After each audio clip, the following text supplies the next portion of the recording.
Hello and good evening, ladies and gentlemen. We will see the Germans of the Hansa go against the Frenchies of the Barking Gang today in the CWC Season 4 Week 3. And I have started the stream a little earlier just so we can go quickly over the results from the previous weeks in the CWC, so we're all on the same page. I do want to thank everybody for coming up here. Thank you very much, Agropolis, and welcome again.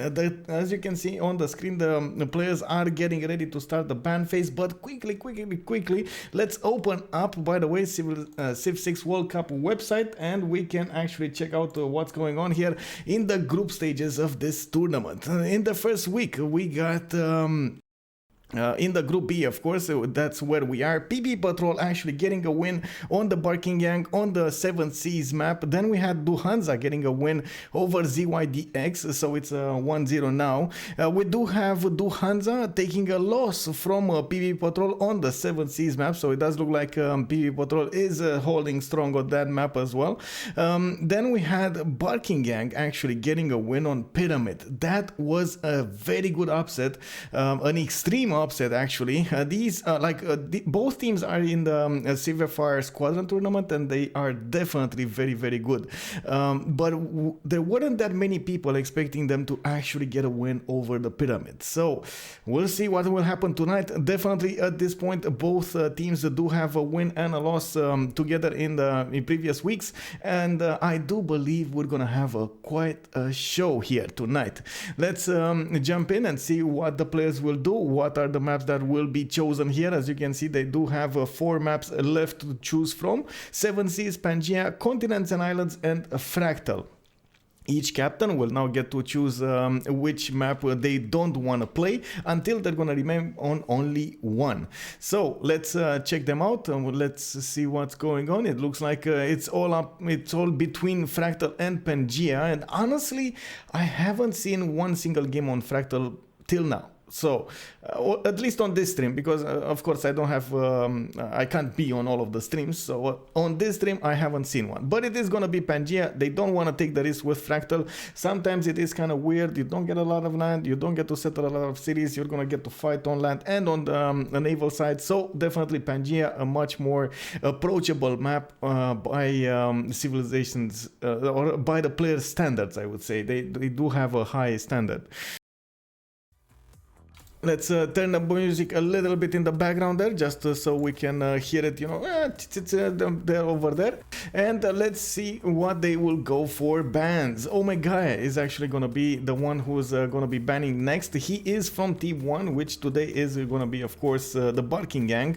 And he chose first Mali. Then we got Propagandi going directly and banning Zulu. Doesn't want to take care of that Zulu on the map.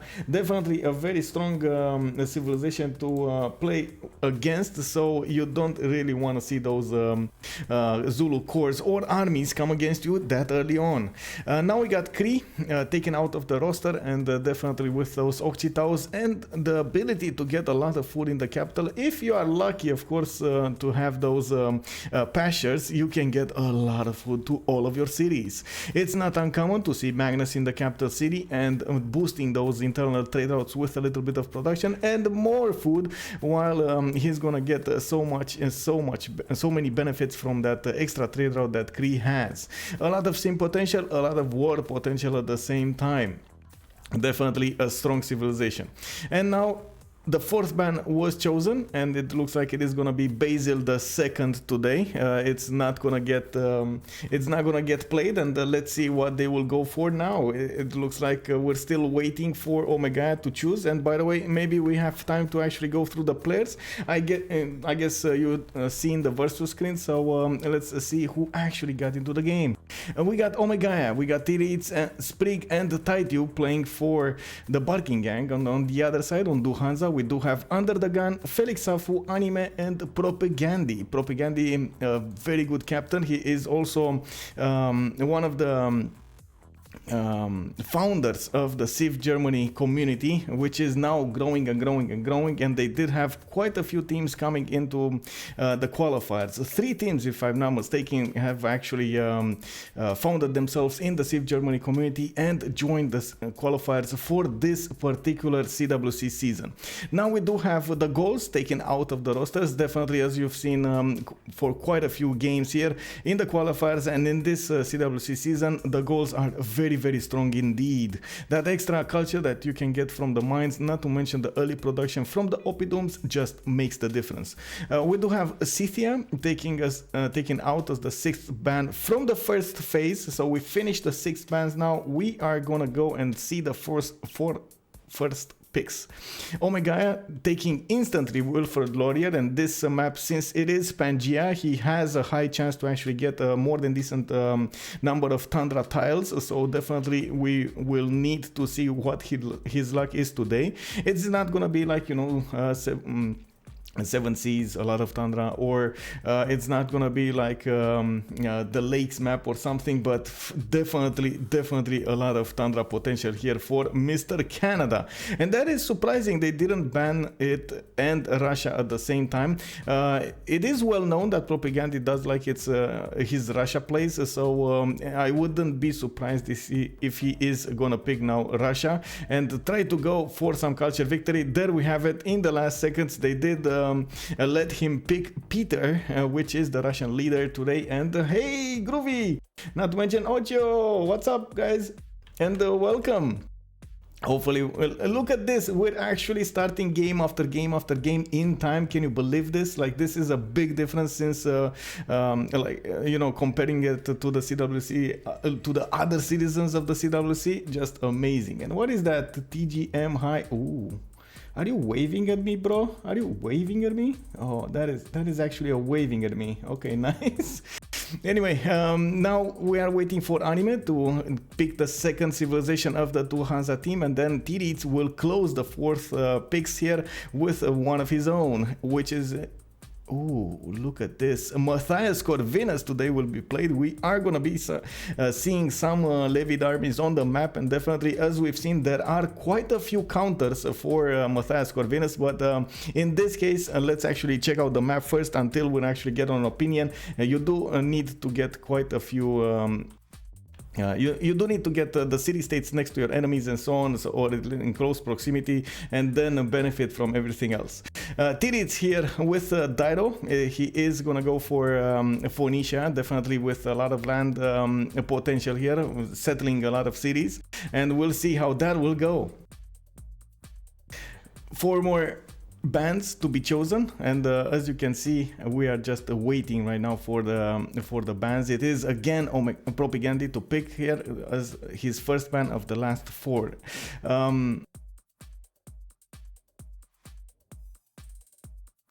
Sarge mad.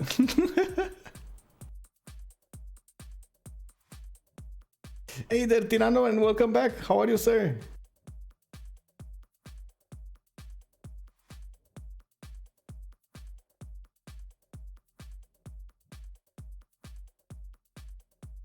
I think this is a little better. There we have it. Mongolia is actually going to be the one who's going to take leave here. We've seen yesterday what Keshex can do, and definitely we've seen it in the previous week as well, so we need to see what will happen today with the other civilizations, because the Keshex will not be taking part of this map. We will probably see some culture shenanigans here, since both teams actually picked a culture civilization, and it does look like they're not as interested in war as we've seen the players from yesterday, but they are definitely interested in simming and getting those guams, the great writers, the great artists, and of course the musicians. So we'll see how that will go. We now have another ban. It is gonna be Mapuche, and as you can see here, definitely the Malon Raiders are gonna take a leave. And oh my god, we've seen it time and time again. Just Mapuche do so much damage to his enemies. It looks like today we're not gonna have the pleasure of looking at those Malon Raiders just rip through somebody's territory and pillage everything. So 2 more bans to go, and we now have Propaganda choosing his last ban. Then we're definitely gonna see who are they actually gonna play in this matchup.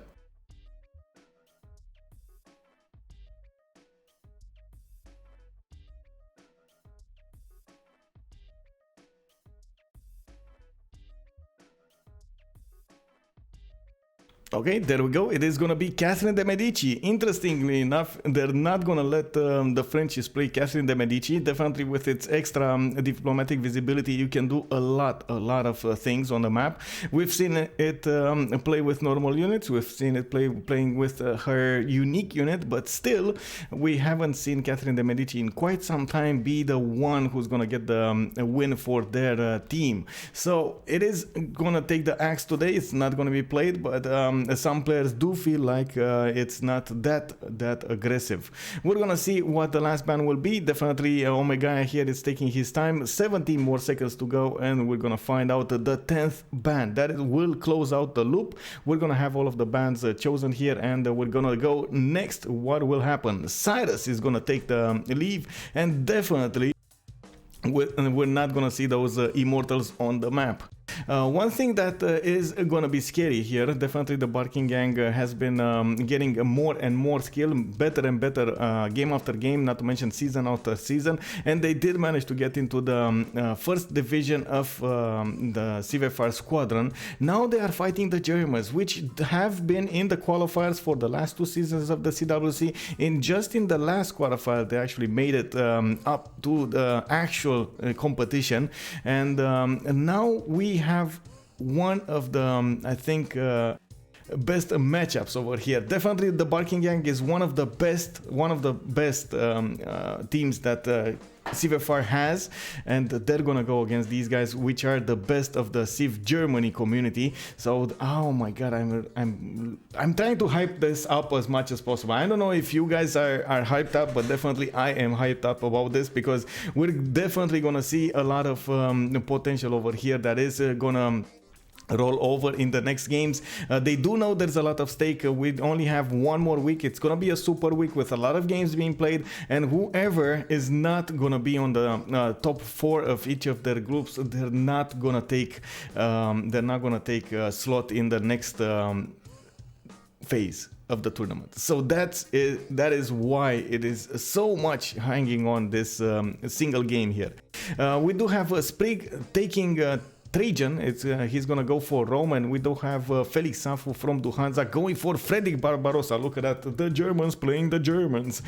Frederick Barbarossa as the leader will be played today, and definitely the Hansas will be built by the Hansa team. Okay, let's come back to the normal voice now.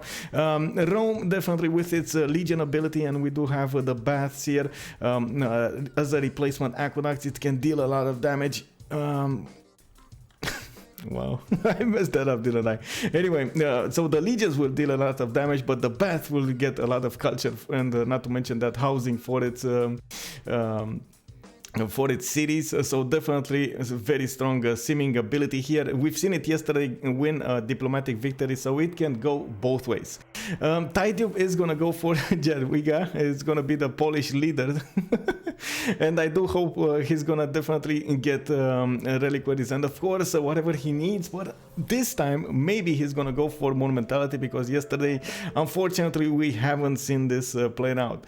Under the gun is gonna go for the last civilization, and it is gonna be Alexander on the map. Oh my god, how long has it been since we haven't seen Macedon play against someone in the CWCs? The Heterois, the Hypastis, not to mention the Basilico Page unique building that does give you that extra combat experience, not to mention the science. There is just, you spam units, you send them against your enemy and hope for the best.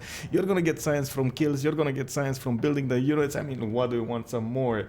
Anyway, We do have, of course, the players now opening up the chat, or I should say the lobby, and they are switching sides to whoever they want to go for. And by the way, hey, Hasselmard, what's up? You are actually a player that really likes Alexander, aren't you? I know time and time again when we were playing together in FFAs, you really liked Alexander, so I do believe you're gonna have a pleasure today seeing it. I also do want to mention that Under the Gun is leading the Shunzu clan in CPL, and now he's actively recruiting a lot of players. Just today, Automation has joined. We got Paul Hurst joining, and quite a few others. And not to mention, they are preparing for the CCC, the 7th edition of the CCC. We're waiting a little bit to get all of the details nailed to the ground, and then we're gonna come out booming with an announcement and see how that will go with the players. But now definitely the clans are trying to gather strength now, because as you've seen, not sure if you guys seen, but on Twitter definitely we had the Civfr Colo telling us that the Frenchies are coming, the baguettes, the greatest of them all, are gonna round up everybody and are gonna invade CPL. Oh, we can't let that happen, boys. We gotta fight back somehow. Anyway, let's see. Haley, good evening. And you still remember that Alex Easy BM in Brazil CWC qualifiers? Yes, definitely. He did play it quite well. Hazelmart also with another comment here. Germany so overrated, one of his lowest win rates Civ in teamers. Wait, really? Off-pit Grunge? What do you mean FFA when will I play personally an FFA? I don't know, bro. I've been focused so much on getting the cast for you, not to mention getting all of the details, and I know I get a lot of heat on it, but I do have a lot of my plate. Like between the administrative stuff of CPL and building the websites like the CPL.gg and now the Civ6worldcup.com website, getting all of the details, getting the games going, not to mention like the animation is everything. Like it is hard for me to actually get the time for my actual games. So I'm trying to work as hard as possible to actually, you know, build up the tools necessary so we can get this competition to the next level. And I know there's a lot of lack of information from the players, because you guys don't know exactly what is happening behind the scenes, but there is, I can tell you, there is a lot of things happening on this behind the scenes, and we're trying as hard as possible to get everything done for you guys, for the community itself, to build it up and get it to a higher level, and of course increase the overall quality. Anyway, now we're loaded into the map. We're just waiting here for everybody to open up, and we're gonna see what is happening. You're not convinced? I'm not sure.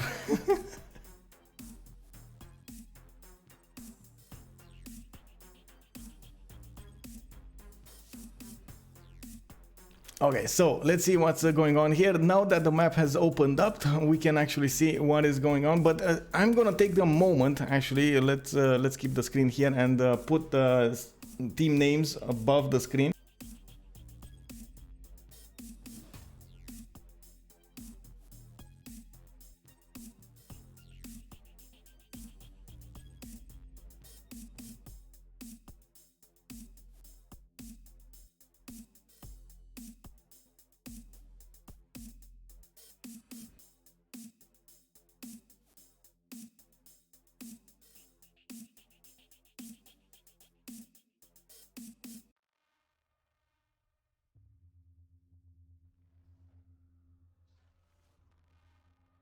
Okay, there we have it. So, Hansa on the left, Barking Gang on the right. Definitely, as you can see, we got Propaganda, Felix Afu, Anime, and Under the Gun playing for Hansa, while Omega Atiritz, Titube, and Sprig will be playing today for the Barking Gang. Let's check out their spawn, starting from the west side of the map, the top west side of the map. We do have, first of all, a wonder.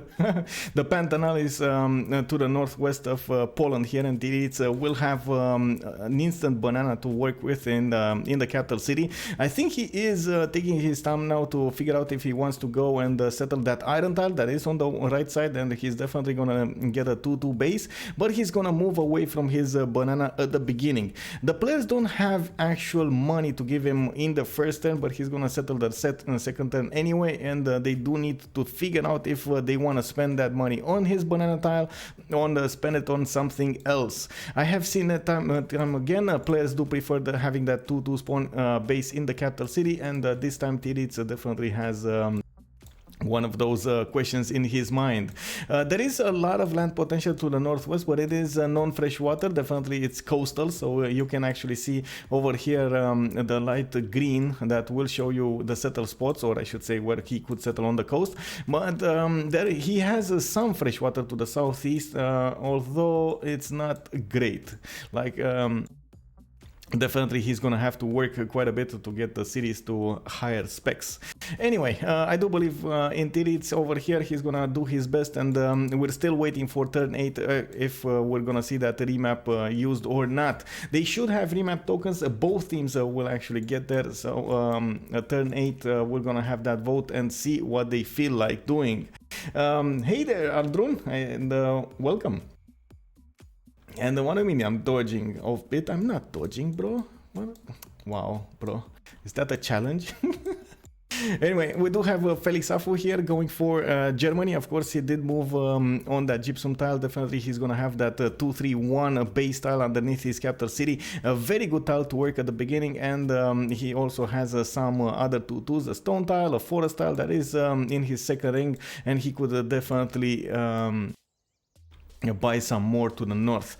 Looking at his initial spawn, I do think he has a lack of heals here, or at least it's going to be quite expensive, as you can see, and he's going to need to build some lumber mills as well, or improve some lumber mills in the forest to the south of his city, because definitely he doesn't have that amazing Germany like 7, 8, 10 hills, whatever, to work. Might benefit from the marsh pantheon on the right side. He does have quite a few rivers that can be flooded, and as you can see here, that extra production might have actually helped him quite a bit. It's always a danger position to go for the marsh tiles, or I should say, yeah, build your districts on the marsh tiles. You never know when you're gonna get hit by floods, and it might hit you exactly at the wrong time in your game, so you're gonna be a sad panda when that happens. In this game, I think Felix Afu will have to choose. Maybe he's gonna build Great Bath, maybe he's gonna take the chance, maybe he's not gonna build anything on those floodable tiles. You never know. We're gonna have to wait and see. Felix Afu here will show us the way. Oh, I do want to mention that he does have a wonder, the Delicate Arch, to the east side. It is half desert, half plains, and I do believe he has a few tiles that definitely could be workable. The 1-3-2-1 is definitely workable, but the other ones are just a sad sight to see. Even the copper, that is a 1 production, 3 gold and 2 faith, just doesn't ring a bell to me that you might want to work that tile. Now, you could say that, oh my god, there could be improvements over here, like you could build Petra. Sure, you could build Petra, or you might say that you could get some Nazca tiles. Sure, that could happen. Can you? I don't know, and that is a lot of effort into one wonder and one city. Do you want to take that chance? We're gonna have to see. To the south, it does look like there's a lot of land between Germany and his friend over here, Anime. Anime today is gonna have the middle west side of the map, and it does look like he has quite a few mountains to play with, not to mention a geothermal in his capital city to place those campuses. He also will benefit from a 2-2 base and quite a few banana tiles over here to the north. He does have 2 of them, and to the west some horses. I do want to mention he has both of these strategic resources in the capital city, so forces and iron did spawn next to him, and also he's gonna have later on niter.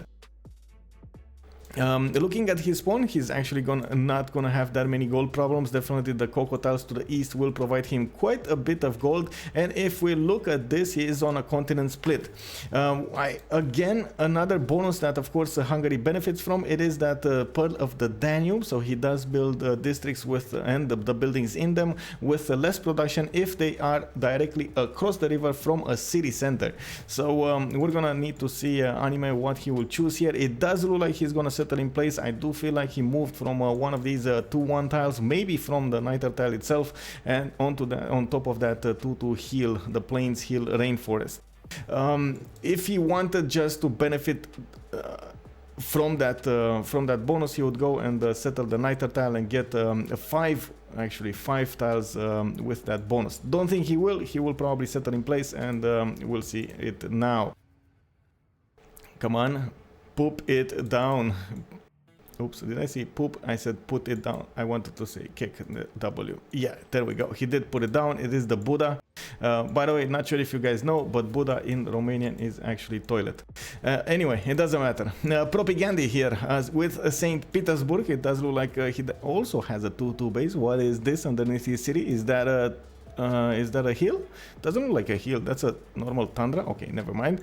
Not sure exactly what kind of resource he has underneath there, but sure, it is a 2-2 base. He does have a 1-4 deer to work and a fish tile, a reef fish tile in his capital city. A lot of food potential over here, and his tundra is also quite big over here. I could say a lot of good things about it. He also has access to Mount Roraima to the northwest, and definitely is in range of his allies. One thing that is going to be of concern, I should say, is Rome to the east side. We got TiTube over here that is menacingly looking at his cities already. Doesn't see them yet, but looking through the fog, he's definitely thinking, oh my god, I see Russia.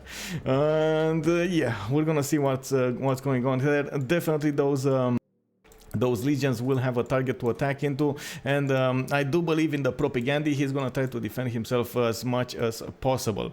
In the meantime, he's making that faith from the capital city. He also has a tobacco tile to work if he wants the extra faith. I don't think he's gonna do that. He's actually gonna work the 1-4 deal and get faster things out. You do see him with a fast settler, 4 turns for a settler, and he did get a scout out so he can see his surrounding area. We are turn 5. We do need 3 more turns to go until the turn 8 will pop into, and then we're gonna have that remap chosen, the remap vote. The players will get to vote if they want to remap or not. Anyway, Rome here, the next one up. He does have a lot of tiles to chop. Look at those forests, a lot of potential over here in those legions. You do know, of course, you can chop legions with legions, so it's gonna be a match made in heaven over here. You got like stone tiles, you got like forest tiles, you got like deer tiles. Like, what would you want more? Can you imagine stone circles? By the way, in this case, he has 1, 2, 3, 4, 5, 6, 7, 8, 9, 10 stones in, oh my god, in his proximity. That is gonna be insane, bro. Anyway, in the meantime, he did get a scout out. He's trying to figure out what's going on, and definitely he has a wander to the east side. Crater Rake with its 2 food, 2 science, and 4 production. 5? What? It says 4, but it shows 5. I don't know, man. This looks like a mess up to me. Yeah, it says, okay, so it says 4 faith, but it actually shows 5 faith. It's kind of weird. I think there's a typo over there somewhere. Anyway, no pantheons yet. That's what I wanted to say. Let's actually check out Mr. Phoenicia over here, settling on the coast. Definitely, Phoenicia will get to have a very good Cotton, and I got a little taken aback by Under the Gun saying horses. Anyway, it's just like, I don't know, it came out of the blue.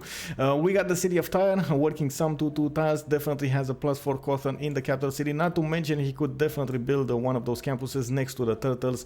Getting that extra +2 adjacency is always nice.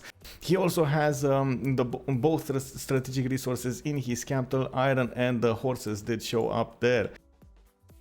It doesn't look like he's gonna have to fight anybody on the coast. It does look like all of the seas will be his, unless we're gonna see somebody else go onto the seas. But I don't think so. Like at this point, maybe I don't think even Germany will contest that seas. So definitely a lot of gold potential here from Phoenicia. He's all alone on the eastern coast, can settle all of it. It shouldn't be that big of a problem to go to the north and maybe one city to the south and to leave Rome, everything else.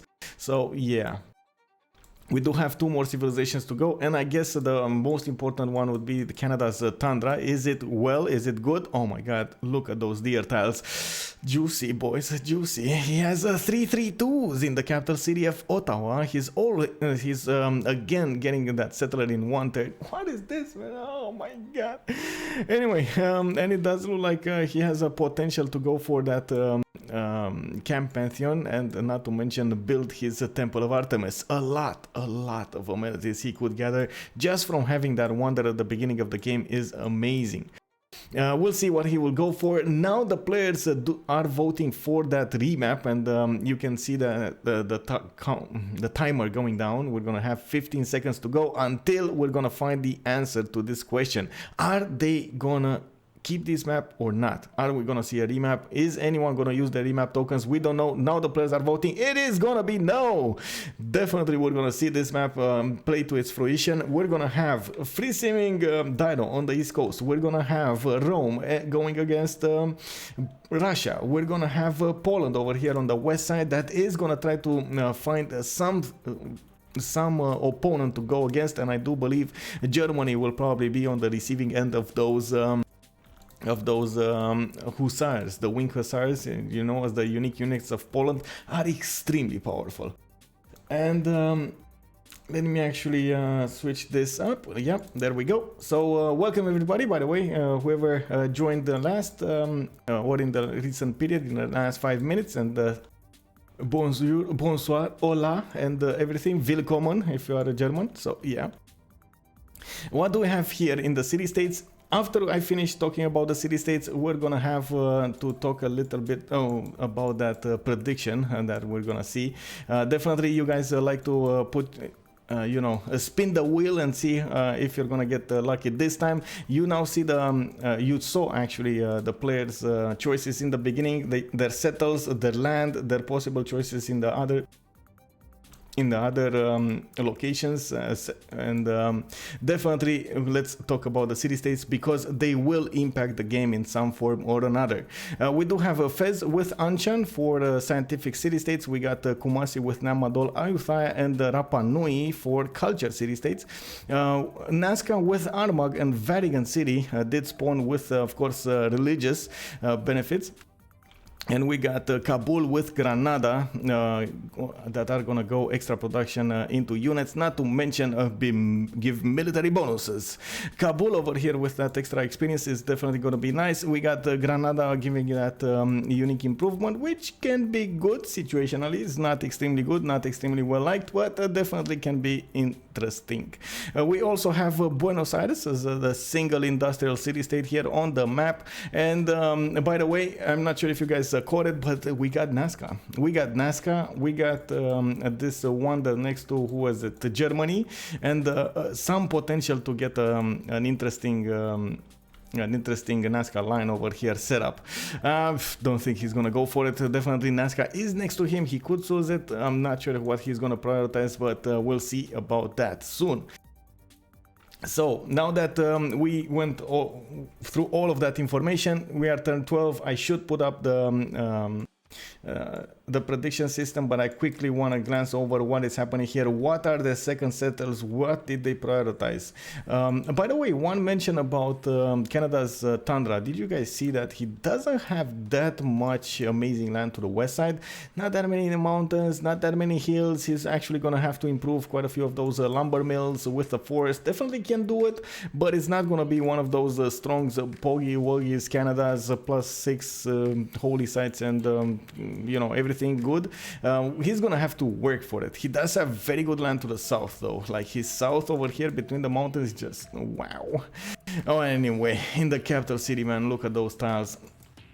Let's take a look at this. The lavras are already done, and we got the Rome going to the west side. No actual problems here or events. I did see a relic, by the way, that got popped by Germany with one of his scouts, and in the meantime it does look like he's gonna have a little bit of a Polish problem here. It does look like Tirits is gonna try to snatch that settler. It is across the river, and of course he doesn't have movement remaining on that scout, so he's gonna have to move next turn, and I don't believe Felixafo will settle in place. He's probably eyeing that Cawthon town, which is not great as a settle, and that's one of the reasons I was saying that this German spawn is not ideal. Definitely getting a Cawthon tile will make it I don't know, little bit better, but still it's not gonna be good. Not that many hills. He's gonna have to improve the hills. No forest in the hills, no to work at the beginning. It is not great. Anyway, at least he's gonna get an early pantheon there from that relic. So I'm gonna quickly glance over here and set the prediction. Let me click on it and give me a second, guys.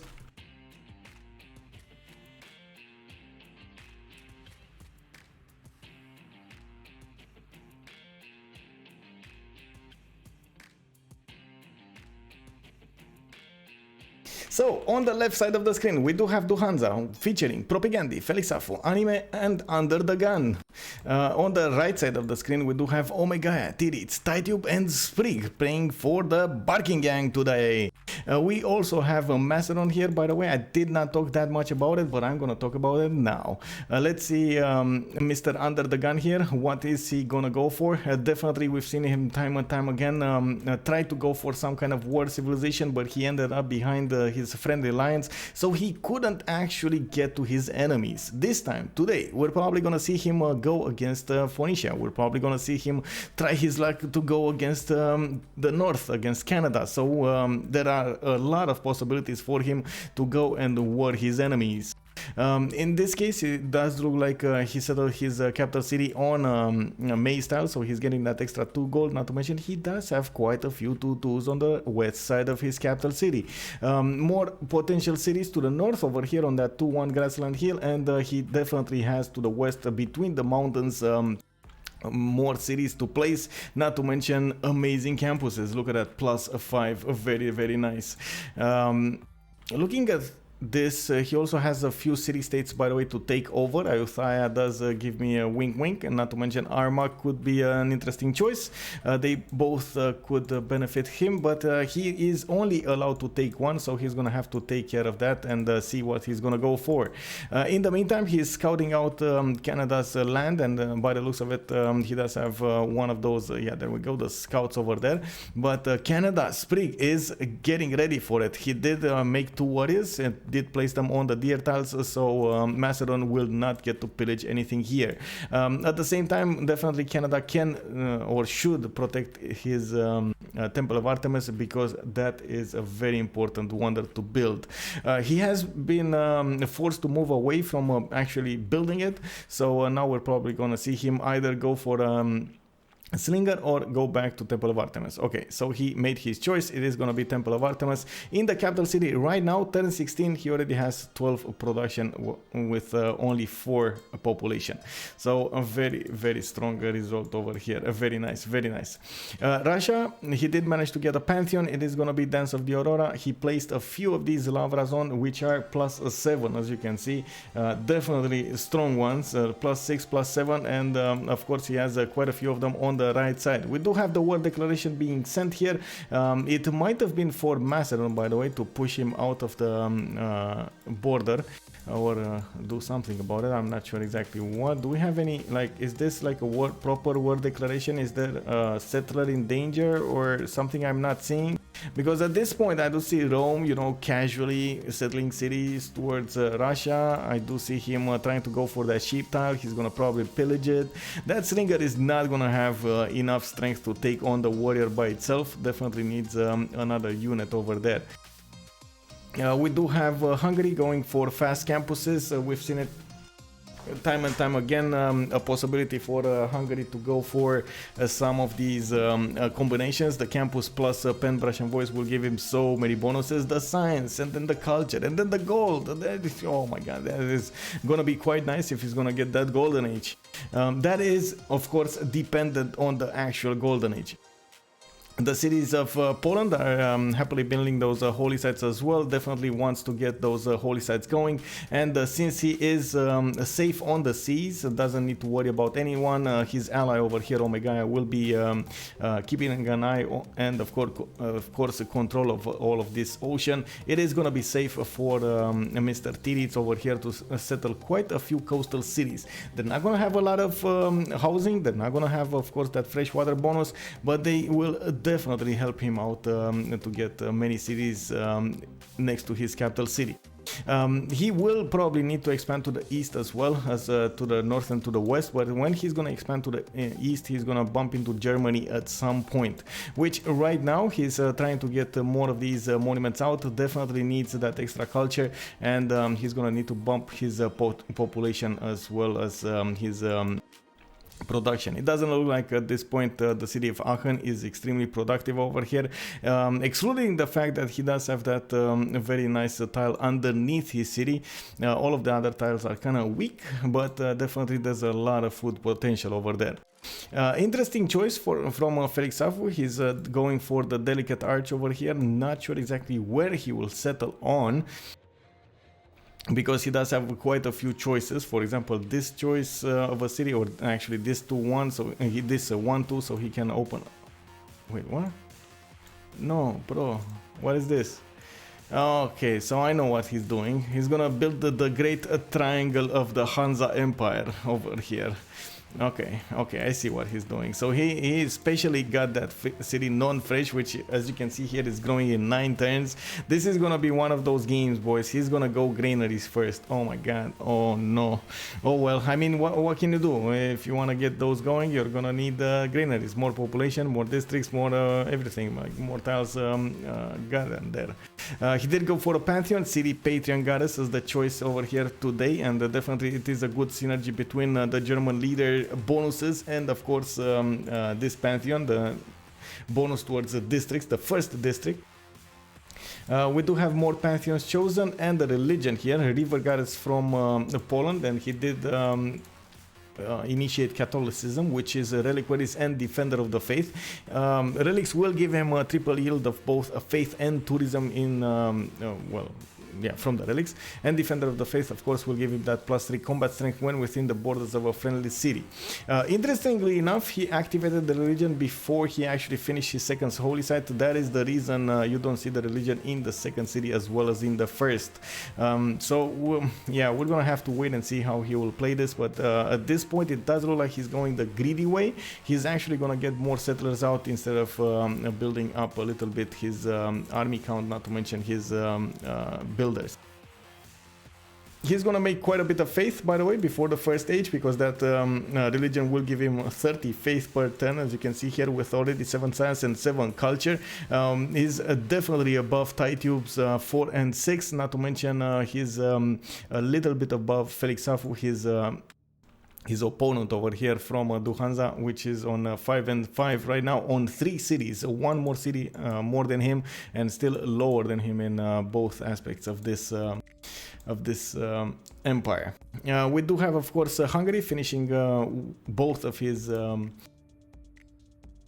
campuses, and he did go for, let's see, check it out, a +3 in his capital city, and he does have another +2 over here. By the looks of it, he's gonna Hypatia.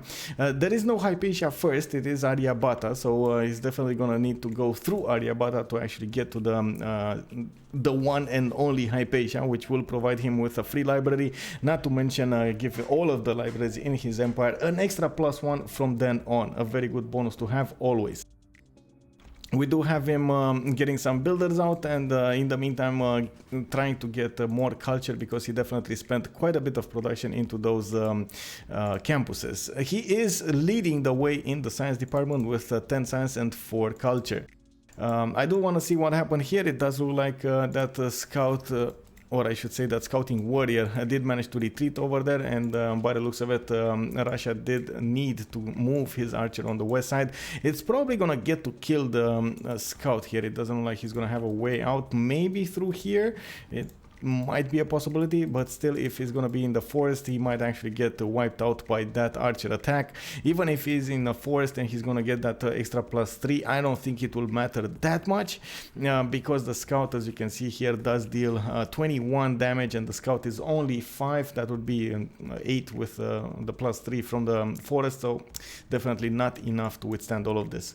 I do want to check out, by the way, Russia's faith generation. He is on a 17 faith per 10, 5 and 5, 5 science and 5 culture, only on 3 gold, of course, because he did spend quite a bit of production and gold per turn on all of these lavras, and he's gonna need to get his return on investment. He did build his shrines. He is waiting for that great prophet to pop in his cities, making 3 great prophet points now, probably gonna make 4 great prophet points then, and yeah, there we go. Oof.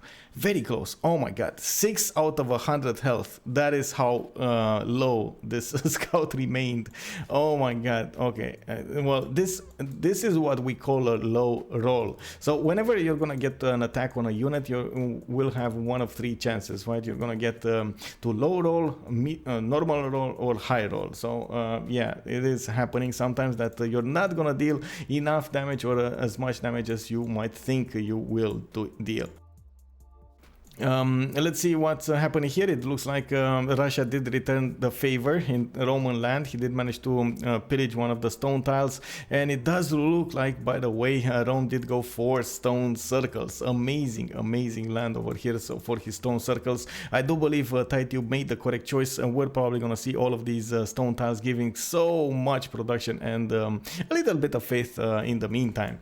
He is going to go for his encampment. Definitely wants to get general for his units, and in the meantime just getting more cities out.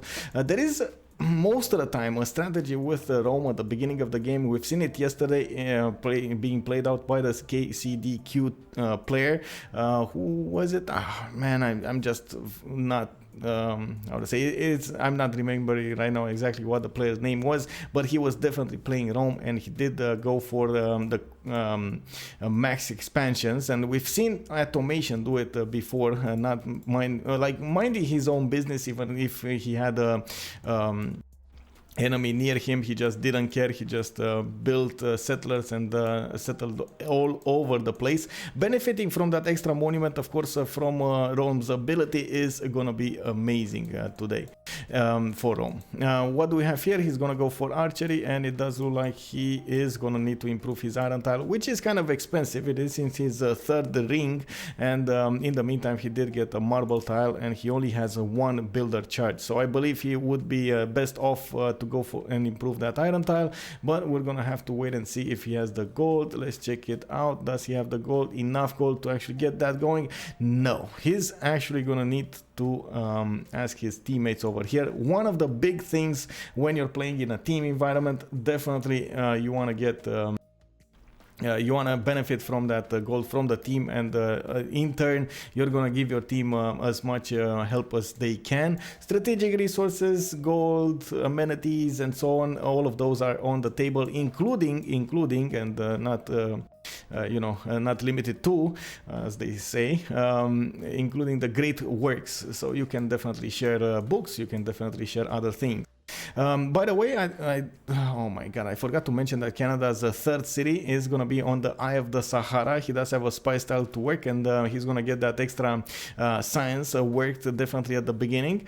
In the meantime, he did manage to finish his Temple of Artemis, and we are a few turns to go until the next era. 6 turns to go, by the way, before the first era. We do have Goddess of the Hunt as a pantheon here for Canada. All of those juicy deer tiles did turn into 4/4s. Oh my god, 4/4/2s, 4/3/2s. Oh my god. As you can see, Temple of Artemis is with quite a few adjacent pastures, camps over here. It's kind of lacking plantations, but who cares, man? Who cares?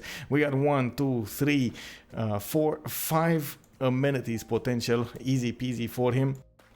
definitely should actually improve all of the tiles so he can get that benefit in his capital city. Already on 20 production, 28 food. He does have horses coming out in 2 turns and a Pingala going in his capital city. Interesting choice, by the way, but it's not the first time I've seen it. Definitely Pingala can do wonders over there if you're gonna use maybe internals, or if you're gonna use it with the double how to say, the double great people points. It is one of those how to say, the grants promotion, 100% great people points generated per turn in the city. I do believe he's probably gonna go for more science, but he's gonna be needing culture as well as that. Does have a city state, by the way, to take over the city of Nazca, and he will take it over from Germany, easy peasy. Not gonna let him benefit from that, from those Nazca lines, even though if you look at it, he could definitely improve the Eye of the Sahara with a few of those Nazca lines. It's not one of the unique improvements that we've seen that often on this stream, but definitely can be amazing. Look at this, the Nazca line does improve all of the tiles around, as you can see, with extra face and food. Not to mention, during the ages you're gonna get more bonuses from it. I think I can actually click on the city and give you a more detailed readout. There we have it. So they do give +1 faith to adjacent tiles, and not to mention they're gonna get +1 faith to adjacent tiles with a resource, and +1 food to adjacent desert and desert hill tiles after discovering civil service, with another +1 production when you get mass production. Oh my god, also gives a +1 appeal. So you can imagine you can definitely use and improve even the worst of deserts with those lines. It does take quite a bit out of you, so yeah, it is not easy to go for. Anyway, as a Pantheon, we do have Macedon going for God of Craftsman, and it does look like, ooh, he might lose a builder over here. We got a last move from my guy, and he might actually take, oh no, under the gun on the button. He did move to keep his builder in his empire, and he's gonna protect that tile with his scout. Very nice move over here from him, very fast, and his attention was on point. Oh my god, unfortunately he's gonna have to do something, probably move away from that area, because he's not gonna get to have much of an impact with the warrior. Of course, that extra production in the strategic resources will provide Alexandria with a little bit more production, and with a better bonus towards getting units out. And as you can see, he's using that bonus to get settlers and his capital city as well. Going for also Moksha in the city of Alexandria. Interesting choice. That is his second city, so we do have to wait to see what he's gonna go for in the capital. Definitely it is open for business over here. Don't think he's gonna go for something like Magnus to chop things, or not, nor do I think he's gonna go for something like Pingala. Maybe, I don't know, we'll see. I am waiting for him to go for general. Definitely he wants to get a great general as soon as possible. He has a lot of potential over here, and as we've talked about at the beginning of the stream while we were in the lobby, Macedon does benefit from that Basilical Pades unique building in the encampment. It gives all of the units the ability, well, no, it generates science from the built units from that city. So you want to start building your units after you actually get that building going, and definitely you're going to get much higher in science. It is quite an interesting bonus, and not always used, but definitely can help your empire develop much faster. It does look like we're gonna have horses coming from Canada towards Nazca. Nazca is building some archers in return. Don't think he sees the horses yet, but we do have Macedon taking a peek over here on that hill, desert hill, and he's definitely gonna notice what's going on here. I'm waiting to see what that will happen. In the east side, we got Phoenicia on the coast, still 3 turns away from getting his golden age, but he already finished his Cothons, as you can see here. Also, his Pantheon chosen today is going to be God of the Sea, giving him that extra production in his tiles is going to help him get quite a few bonuses in his cities. He does have a lot of resources to work, including turtles on the coast, and definitely could settle quite a few cities until he's gonna meet Rapa Nui. When he's gonna meet the Rapa Nui, he could actually easily take it over. And in the meantime, by the way, we do see Rome getting an encampment training project already won, and we're probably gonna see another general or another project soon enough.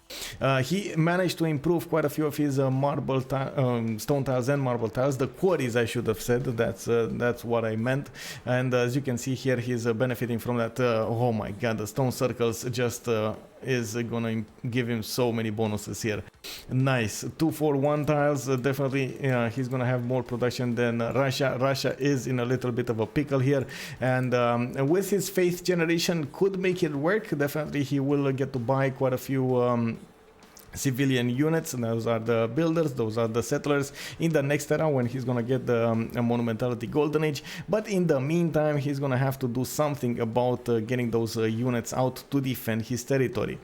He did improve his fish tiles, by the way, and he did get a religion. Let's actually check out his religion. It is gonna be Buddhism. Feed the world with tithe, one of the bonuses that usually Russia goes for. Definitely will get a lot of food from the shrines and temples, a +6 if you put them together, and that extra 2 housing will be quite nice. We also will see him make gold, and by the way, he's making gold from the converted cities as well as his like his own and his enemies, so it's definitely gonna be an interesting choice here to convert Rome.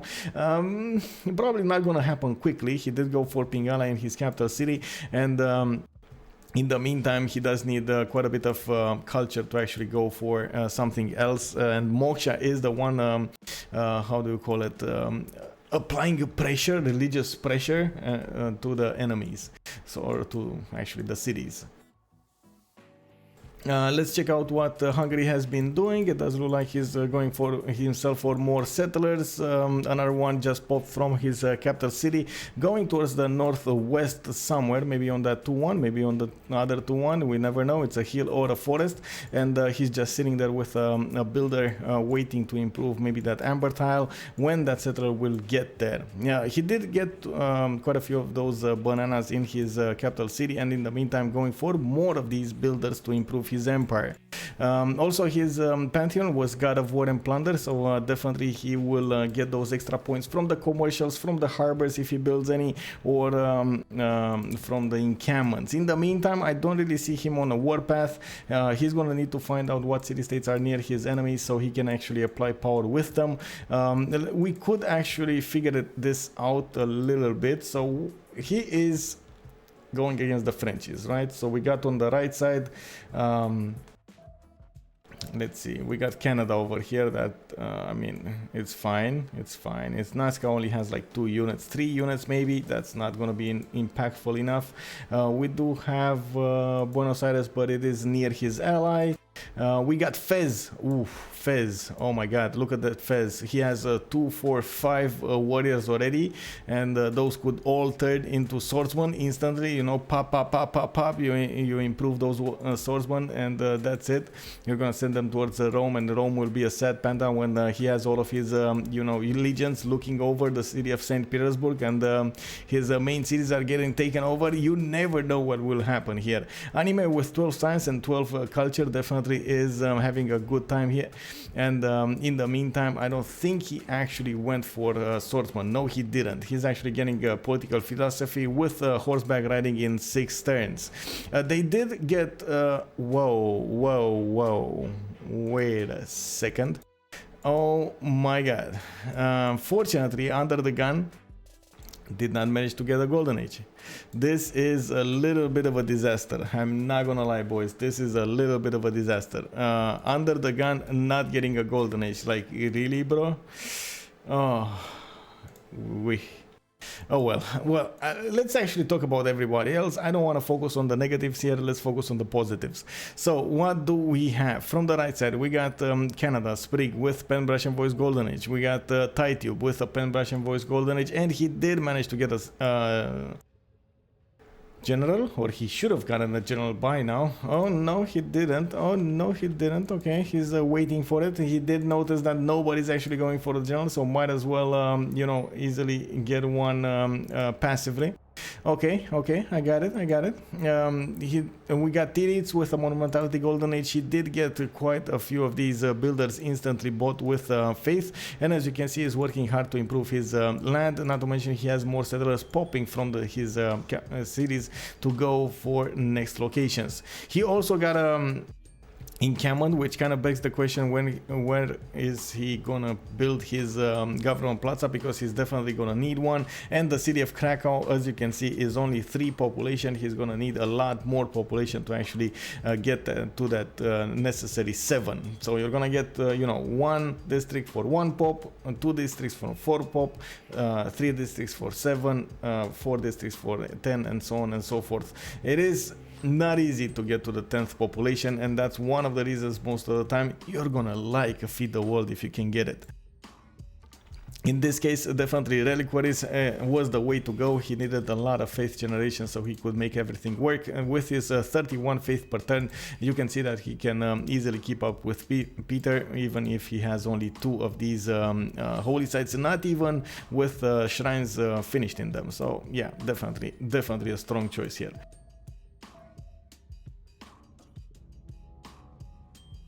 Let's see what Germany is doing. He did manage to get his government plaza done, and it looks like he's gonna build everything on these tiles. He did go for, of course, that city Patreon goddess and the Magnus in the capital city.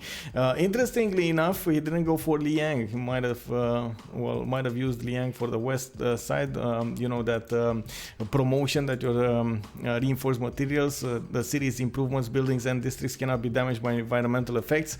That would have been interesting, especially in the government plaza city, but sure, I mean, whatever works. In the meantime, he's gonna get Magnus. He's gonna go and work internals. As you can see, it is working that Cologne to Aachen internal, and Audience Chamber will definitely give him the necessary food, housing, and amenity to boost his cities.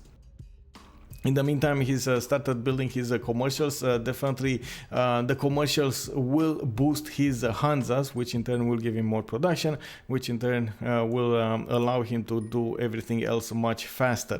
It's not unusual for, of course, Germany to go for a pen, brush, and voice in the first state, and then go for a free inquiry golden age in the next one, in the second one. Today, we're actually going to see Germany go for a pen, brush, and voice.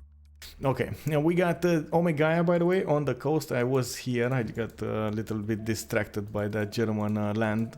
Anyway, Omegaya did go for a free inquiry golden age with his Cothons, already has them out, with Ancestral Hall finishing in 2 turns. After he's gonna get that Ancestral Hall, he's gonna pop his settlers very fast. Remember, he does get bonuses towards settlers from his Cothon, as well as, of course, Ancestral Hall over here. So definitely a lot of potential. Already he sent a few bindings to the north so he can take over Rapa Nui, and he's gonna get a free city out of this. Not to mention, we got Macedon over here just bullying Ayutthaya, taking over a few tiles. He's gonna take over that builder soon enough. I'm not sure what he's gonna do with this. Does he have promotion? No, he doesn't have a promotions. And I have like a, oh my god, give me a second here, but I need to take this away. I had something like exactly in the way of the, the turn button. Oh my god. Okay, I didn't see how many how many turns are left, or how many points I should say. Anyway, let's go back to this. We got Under the Gun with a normal age. Unfortunate event for him. He's gonna need to get those heteroids, and it does look like, oh no, look at this. It was an equal event by the way. Ayutthaya did manage to take away one of his builders from oh my god. Under the Gun is just not having his day today, unfortunately. Yeah, oh well. Even his name, as you can see, his capital name, he did change it to Normal Age Gamer. Definitely knows he kind of messed up a little bit. He's probably sad about it, couldn't actually do anything. So yeah, unfortunate event. What's going on next? We do have Anime with the Golden Age, pen, brush, and voice with, of course, Hungary here, and he's building up his commercial count, and he's definitely gonna need the more science so he can get those amazing units. Not to mention the gold to actually levy and improve everything. Even if his levied units do cost less and are more powerful, you do need quite a bit of gold to levy in the first one, and then upgrade everything what you have. Felix Safu, Golden Age, Pen Brush and Voice, of course, with Germany. So, oh my God, he already got a flood. He got lucky with, not being destroyed here, but he already got a flood, unfortunately. Oh well, he's gonna have to take care of this somehow. Propagandi, Monumentality, Golden Age with his Dance of the Aurora, definitely making a lot of faith per turn. He did settle the city of Smolensk in range of Mount Roraima. Didn't actually settle on it. He's benefiting from a few tiles, probably not even working them. Definitely wants the extra production, and there is no production on the tiles that he has from Mount Roraima. Might as well buy that 2-1-2-2 and maybe improve it with a mine if he wants to get that production, but or that faith and science. But at the moment, I see he's actually charging as fast as he can towards theater squares. He did get Wonder here. That is going to be Hanging Gardens, and definitely he's going to build quite a few theater squares around it. At least 2 of them that I can see on the west side, and maybe another one from the city of St. Petersburg over here. But we're going to need to see where he's actually gonna use this settler to go on. He might go into a snow, but I'm not sure. In the meantime, there's not that good land over here. Not sure exactly why he did this, but sure, he's gonna get that extra gold from the silver, and he did put down Lavra, which is a +5, not a bad one. But as I was saying, he's definitely gonna have a few problems here getting other districts going. Might go for harbor. Definitely could use the extra housing and maybe the extra food as well from the lighthouse. Sure, I mean, whatever works. In the meantime, where are the legions? That's the question, the main question of the day. We got the legions in production from the city of Cume, and we also have audience chamber being built here in capital city of Rome. He did get a city to the right side on the Crater Lake, and that is going to be a coastal city. It looks like he's not going to be he's not going to be scared of the coast, especially because of Phoenicia. So definitely could settle a few cities there, but again he will have a few problems here with Fez, so might as well kill it very fast before Fez gets dangerous. That's one of the counter tactics against Hungary. You do either, like, you get to do three things. You either keep the envoys to peace the city state that Hungary is using against you. The second option would be you kill the city or take it over, or the third option would be you kill Hungary. That's it. There's no way around this. You're gonna have to do something about the city-states that are next to you, because definitely Hungary has so much impact on the game. Whenever he's gonna get to that option to levy and get a lot of units fast, it's gonna be sad. Hey, good evening, Ace the Mace. And you were asking, is the bay near Russia closed, or could Dido reach it? It is closed, sir. Actually, is it? No, it's not. Damn, it's not closed. It is not closed. Wow. Okay, well, that's gonna be a sad day to see.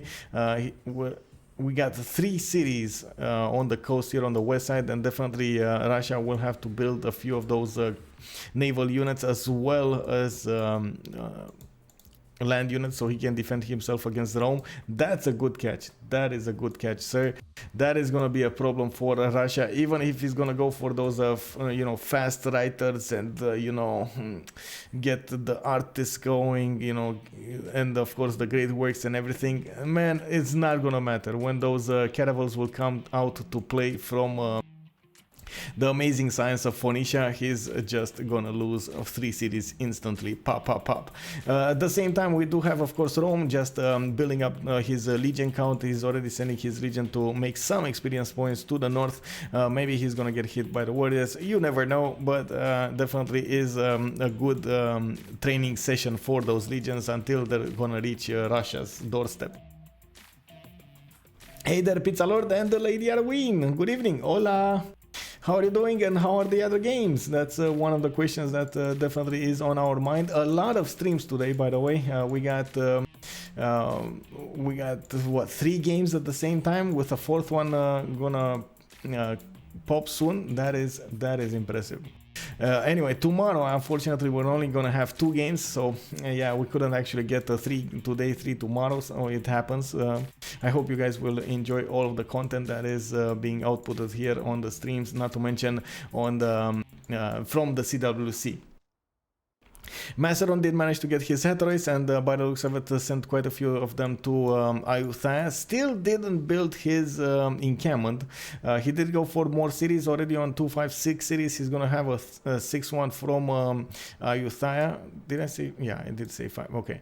He did manage to get an encampment to the south, but no encampment in his capital city yet. He did go for his government plaza. Didn't build his government plaza building again yet.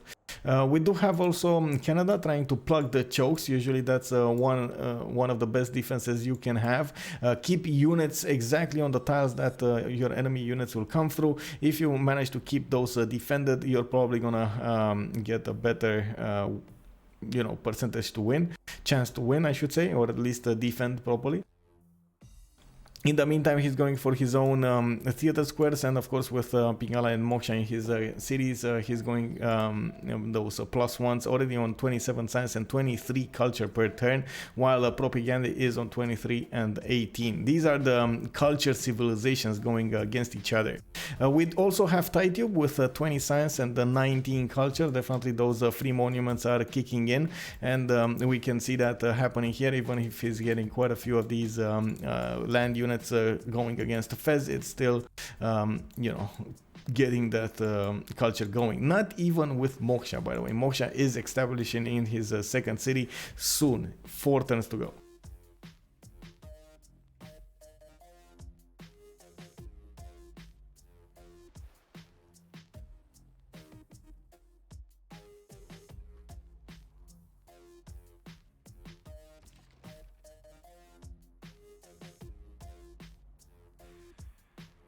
Wait, do I see this right? Is Rapa Nui bullying Omegaya? Whoa. Okay, well, that happened. It does look like one of his biomes got taken out by that Rapa Nui galley, and at the same time he does have a quadrim over there, but it doesn't look like he's gonna have to he's gonna get what he wants here. Definitely the galley can deal quite a bit of damage, and the archers will pepper that galley as well with their arrows, but it's only one archer. There's another one to the north, but it's probably not going to be in the correct range, so he can attack the quadrim. More Costons are coming out, and now that he finished his ancestral hall, definitely has a lot more settlers in the build queues. As you can see, already 3 of them. The 3 main cities are just printing settlers right now, getting as many as possible, so he can build as many Costons in turn, getting as much science and culture as possible from his from that city. Did I see Namadol as well? Yes, I did see Namadol. He is the Suz of Namadol, which does give him that amazing bonus. You do get the districts on or next to the coast or lake tiles provide +1 culture and +1 culture once exploration reached. So it did get switched a little bit there, which is totally fine. It's still a very strong city, especially for the naval civilizations, which do base their cities mostly on the coast, not to mention build most of their districts on the coast. So a lot of culture from those from that city state itself. 23 culture per turn from Omega, 30 science. He's not actually leading the way. He's at the same pace with Sprig over here with 30 science, but still very good result here. He does need to do something about Rapa Nui. Rapa Nui, it looks like he's just getting more and more units, and in the meantime it does look like Phoenicia doesn't really care about it. We're gonna see how many biomes he's gonna send to the north, so he can do something about it. In the meantime, we got Macedon going against Ayutthaya. He didn't manage to put it under siege. Unfortunately, the heteroids, it looks like they're gonna get destroyed over here. Whoa, even wow, what is this, man? Ayutthaya just doing amazing things here, and it looks like Phoenicia is just casually strolling by and seeing those heteroids just getting bullied to death by Ayutthaya's archers. Look at this, man. Unfortunate event, but it is gonna happen. Yeah, how many heteroids does it take kill Ayutthaya? That's the question here, because it does look like Macedon today will have a few problems. And remember what I was saying, you do want to get Basilicoi Pace before you actually start spamming those units out of your cities, because definitely that extra science will help you in the long term. You're gonna get so much science income from that. In the meantime, he did go for the campus between the mountains. That is a +5 from the city of Methone, but that gave enough time to Canada to plug the chokes, and definitely with that swordman in there, it's gonna be that much harder for the Heteroid to punch through the defenses. The swordman will benefit from the fortified defense the longer this stays there, just casually stays there, and he's gonna get the ideal support as well. So it's gonna be quite hard for Macedon to push in. Could shoot from the tiles before behind this Heteroid, and that's definitely a possibility with some archers, with some later on crossbows, but it's still not gonna be as easy as you might think to do everything here. It does look like Ayutthaya is building more of these archers, and by the looks of it, Macedon will need a lot more Heteroids on the front line, and you can imagine how much science it would have been if you would have gotten that you know, encampment with the Basilicoi Pates. It's always well, not always, but it's sometimes a sad sight to see this, but sure, I mean, maybe I'm just picky at this kind of stuff. I mean, that bonus is just incredible. I do want to give him the how to say the credit, because he did build his commercials. He does know that he's gonna need quite a bit of gold, already losing, or I should say only on +2 gold per turn, losing a lot of gold income just because he has a strong army. So it kind of made sense what he did, but at the same time, man, you could have just not gotten an extra city, so it should have been fine. We do have Germany building up his commercial count. As you can see, he did try as much as possible to get them in a triangle over here, so he can place his Hansas between those cities, also between those commercials, and of course the government plaza and everything else. And we do have him finishing Great Bath, which is on the river that is floodable over here. This is what is it called? It is Oder, the river Oder. Okay. In the meantime, getting more builders out, he's gonna get his internal trade routes going, and more cities on the right side. He did notice probably that Nazca is being taken over here. We got a few of these Canadian horses that actually one of them might die next turn, because he doesn't have a promotion, and by the looks of it, there are a few of these archers ready to pop, shoot that horseman to the ground. And in the meantime, even if Canada is gonna try to get more units there, it doesn't look like he's gonna overwhelm the defenses of the city of Nazca. Actually, Canada did realize what is happening here and is trying to run away with his horse. Sprig is gonna go to the north and probably go back to his land. Definitely would have needed at least one more horse to go against the city of Nazca to properly take it over. Festung the Lucky, thank you very much for the follow and welcome. We also had a comment here from Agropolis. Go south, they just levied the Fez's army. Whoa, they did? Okay, they did. Nice. So it does look like Rome was correct in... oh wait, that's Macedon living? Well, that's kind of useless.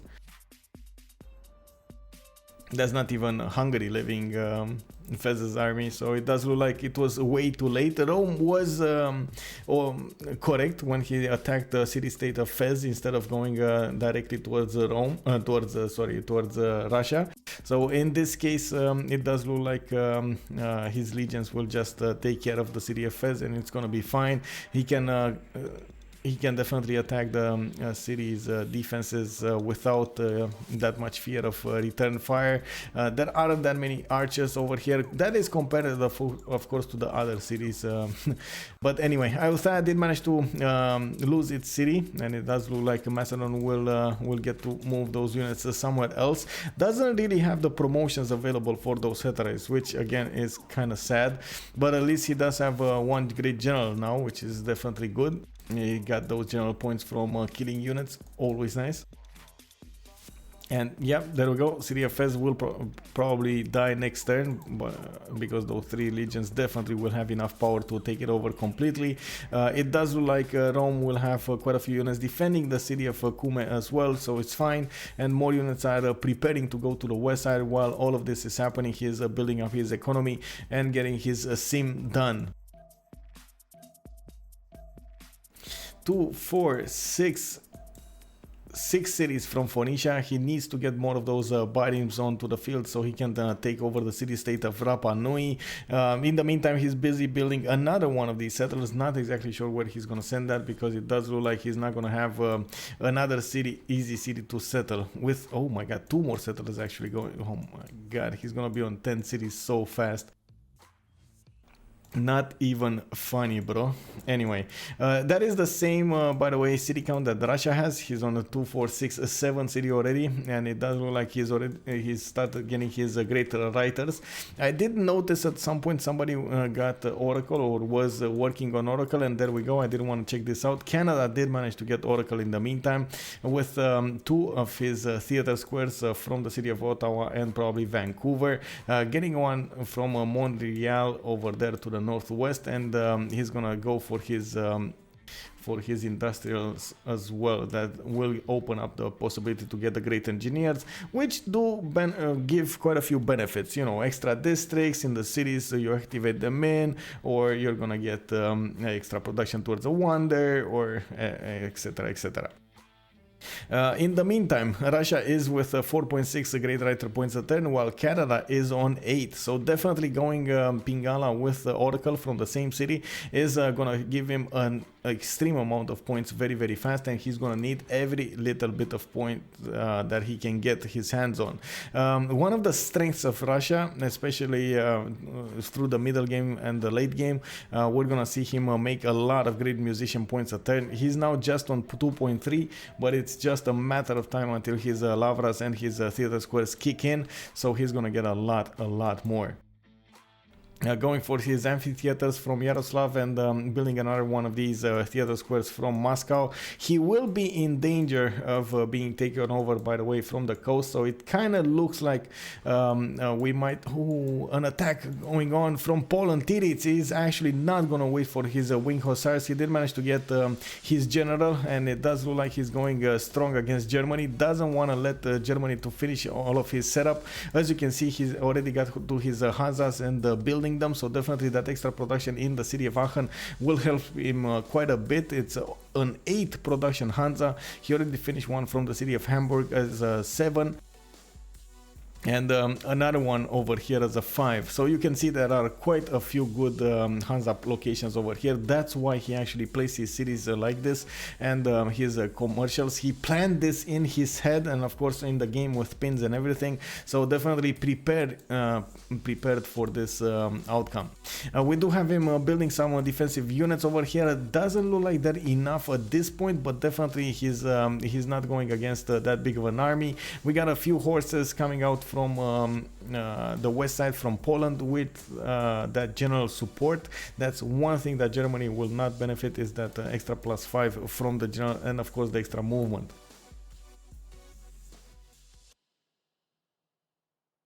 So what is going on the west side here? We got Poland with a few of these, by the way, temples, and by the looks of it, he's gonna get where is Poland? Civil service in 4 turns, and that means he's gonna get monarchy soon after.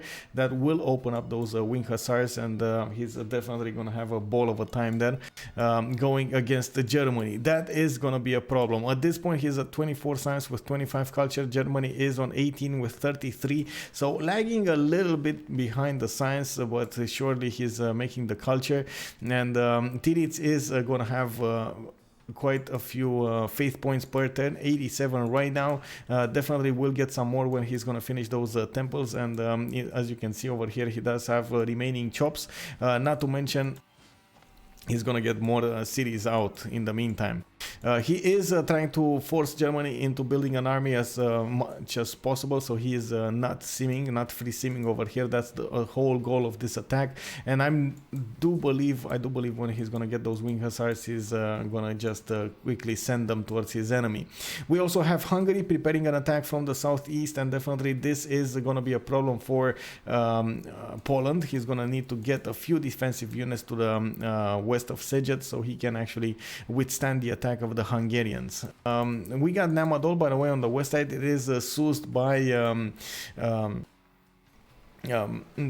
Omega, which of course is a Dido on the eastern side of the map, which in turn you can imagine that he would like to keep Namadol alive as much as possible. So definitely with these amount of forces from Hungary, I'm not sure exactly what happened to those forces. Like, did they go against Namadol at some point? Because this city is not in danger, as in it's not damaged. Maybe it healed, maybe they only fought with the warriors. It does look like one of the warriors is damaged a little bit, so maybe the Hungarian units got a small skirmish here on to the south of Lodz. I'm not sure, but it kind of looks that way. We do have the pyramids finishing in the city of Hamburg. Interesting choice, by the way, to put them there. Definitely could have gotten an aqueduct on that location. Now he just won't have an aqueduct placement. So that is kind of sad, because he's gonna have to kill a hill if he wants an aqueduct. Wouldn't be my first choice, but yeah, I guess pyramids will give him that extra free builder, which is always nice, not to mention a free builder charge, which again is very nice. So yeah, I guess he's fine. Still no monarchy here. We are going into 7 turns until the medieval era. Definitely the classical era will finish. We're gonna need to see what the players will get, and definitely there are a lot of bonuses to be made, to be gotten from that pen, brush and voice ability, not to mention, well, I guess all of the bonuses that you can get in the Golden Age: free inquiry, pen, brush and voice, monumentality, like even the last one. If this was a duel, definitely I would think Poland might go for the last one. He's gonna get so much faith generation, he could just pop those apostles and send them towards his enemy.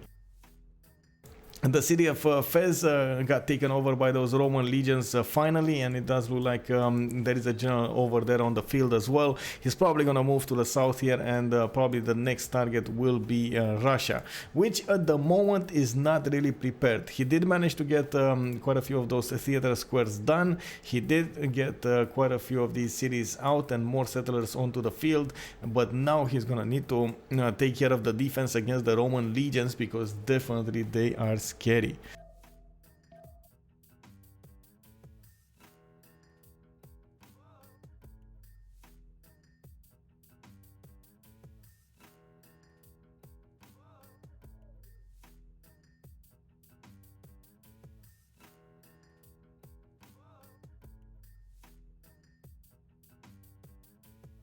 Oh, give me a second. I'm gonna leave the screen over here, but I need to do something really quickly.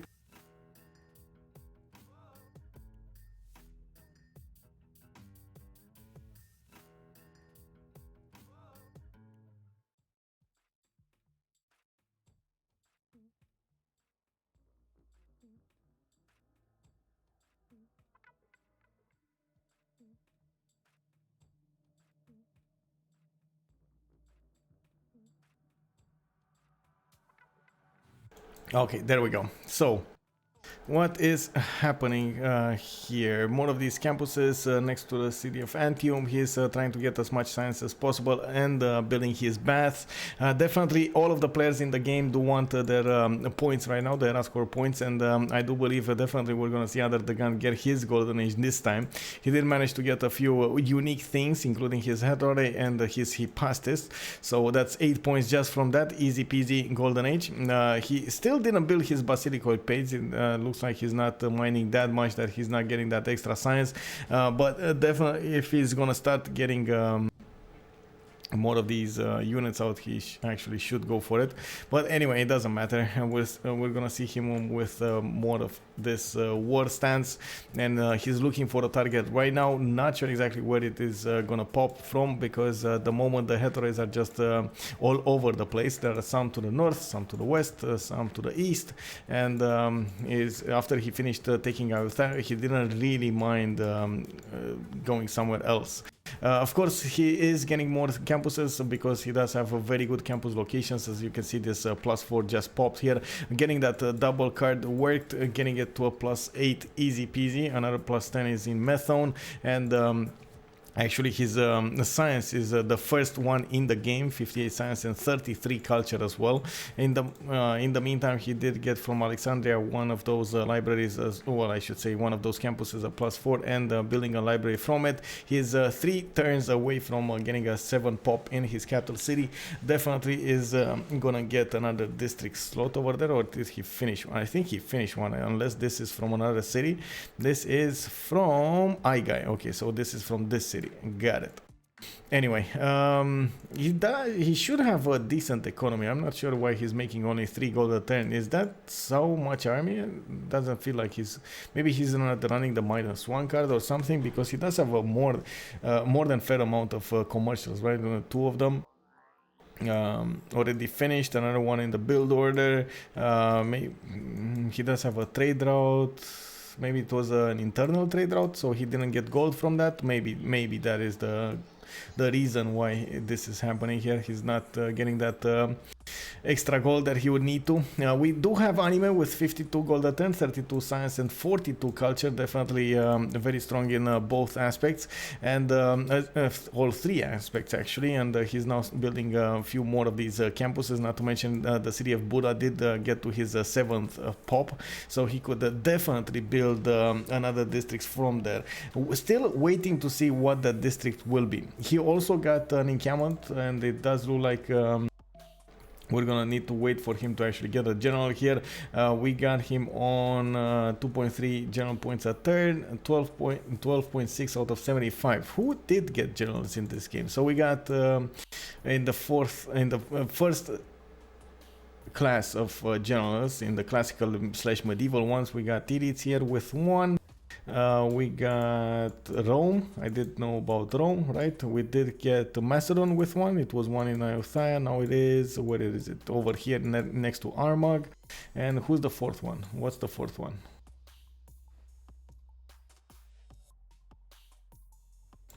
Okay, I don't see it like this. Let's actually check it out like this. A great animal, great general. Oh, did Rome get 2 of them? Okay. No, he did get, no, he got only 1. What is this? So 1, 2, yeah, he did get 2 of them, never mind. So it's Shunsu and Trungtrak. Okay, got it. So he did get 2 of them, which is nice. I mean, he just stopped an enemy civilization from getting a general, which easy peasy. Very nice deny over here from Mr. Tidube.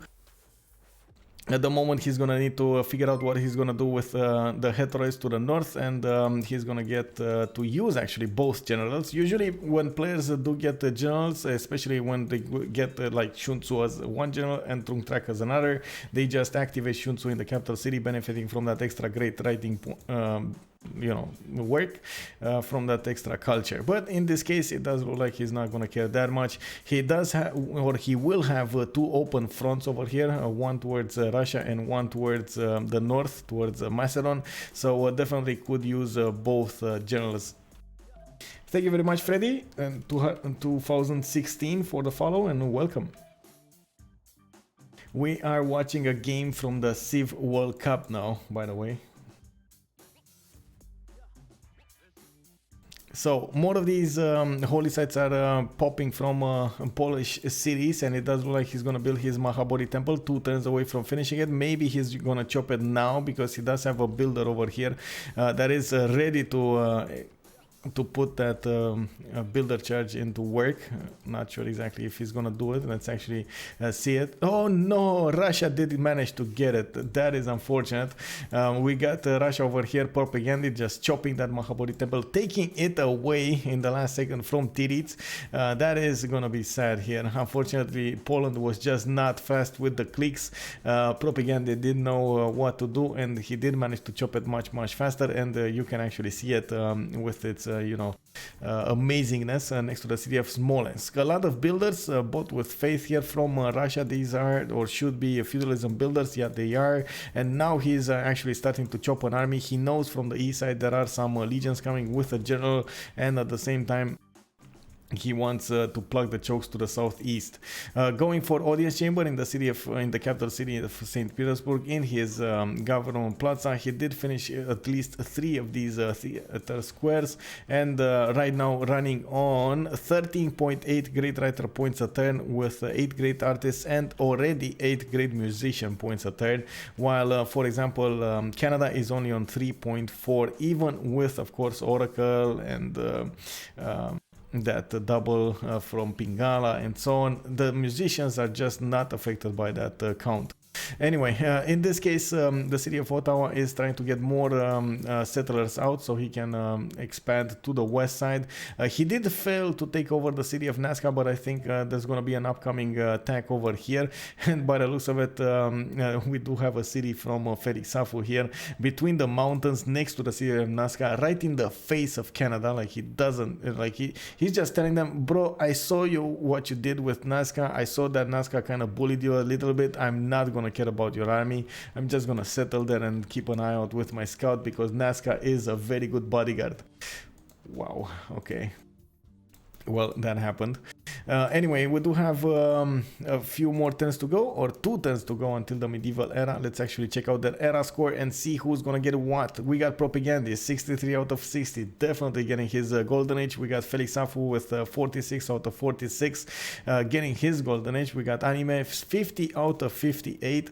Undergun is on 57 out of 42, and definitely Anime needs to do something here because he will lose this golden age, which is giving him so many bonuses. I do see that Hungary is attacking Namadol, definitely wants this city, and unfortunately I do see Omega leaving that city state, which is gonna be a little bit of a problem. Could have actually kept that city not levied, and of course let him use the galley inside of the city center, giving it a defensive boost here. Now that city is only 31 defense, and the horses definitely could deal quite a bit of damage. There aren't that many horses in the field yet, and we do have wing hussars coming out from the cities of Poland soon enough. So we're probably gonna see, yeah, there we go, Grandmaster Chapel in the build queue, 8 turns to go, and we do have the first wing hussar coming out in 3 turns from the capital city. So definitely it is going to be a problem here for Animec to keep everything done on the west side. But German production is starting to ramp up. We got Pyramid, we got Hansas, we got even theater squares, and of course some workshops starting to appear in the cities of Germany. Here he's already on 3.4 great engineers, which will probably double next turn. Getting those workshops done will be nice. I'm not sure if Pingala is running the the extra, like the grants ability, but we're gonna have to wait and see that. Whoa, a flood. Nice save over there. Great bath. Nice save. Can you see this? Oh my god, look at... Wait, who has the city of Nazca? Oh, it is Sprig. Wait a second, it is Canada. So, wait a second. Canada actually made peace with the city of Nazca and took it over. Okay, nice. Well, we might actually see a levy here. It would be interesting. Not to mention, he could definitely use those Nazca lines. Not sure why he... Yeah, there we go. Levy, instant levy from Sprig. Easy peasy. So, what do we have here? One more turn. Let's check out... the Frenchies, what do they have? Omega with 59 out of 61, definitely needing 2 more points, and probably that's one of the reasons he tried to levy Namadol. He wanted a little bit of an advantage here, a little bit of a point lead, but he's still not getting it. Namadol is in trouble. As you can see here, he's already in 121 out of 200 garrison strength, and we do have Poland horses running all the way around the city of Szeged. So yeah, not really affecting what is happening here with the Hungarian army going against Namadol. At the same time, I do think, yeah, there we go, he did manage to get it, 63 out of 61, it's fine. We got Tiri, it's a 44 out of 48, so not gonna get his golden age, but at least he did manage to get his oh wait, if he's not gonna get his, oh no, it's fine, never mind, it's fine. I was thinking, oh my god, he's gonna lose Pembrasian voice, but he's in monumentality. Never mind. Okay, yeah, that's what is happening here. We got Taitube with Rome, that is gonna get 56 out of 53 points, and already is marching his allegiance towards Russia, slowly but surely. And definitely, as you can see here, Russia is getting a few of these units out, so he will get to defend against the Roman legions. If he's gonna defend properly, we're gonna need to find out and see soon enough. It doesn't look like there's a concentrated attack, by the way, from Rome, and definitely we can see a few swordsmen levied from Kumasi that might actually influence this outcome of the war, because they could definitely get there fast next to the city of Novgorod and stop the few legions that are coming against that city. Last but not least, we did have Sprig over here, who is in another golden age with monarchy as a government, and he is going against the city of Nuremberg. Well, that was, my god, a courageous settle here between the mountains, but I fear at this point it's not going to remain alive for too long, unless Felix Afu will seize the city of Nazca, or at least peace it. It's not gonna go well for him. He has crossbows, he has knights, he has horses. I mean, definitely city of Nuremberg, it's gonna be a dead city soon. Yeah, now Hungary levies. Yeah, exactly. Now Hungary levies. Well, I mean, yeah, at least he did. Interesting sim, by the way, from Rome. He did manage to get quite a few baths out, and near the baths he did place his industrial zones, making them +3s. Oh wait, this is a +6. Wait, not even the double card. This is actually a +6. Very nice. Another +7 over here next to the city of Cume and Ostia, and waiting for the other one. Where is the other one? So he does have more location to place another one of these industrials. Not sure exactly which one he will choose. I'm actually trying. Oh, never mind. I see it here. Yeah, there we go. It's a +4. That is probably from the city of Cume. Yes, it is from the city of Cume, and we got this +7 from Ostia. Very, very nice. Velitre will actually need to get another one here. Probably on that archer tile is going to be the best location. And in the meantime, he's going to need to get more of an economy going. But yeah, I do believe these legions are just there to be there. I don't think they will actually do anything against Russia at this point.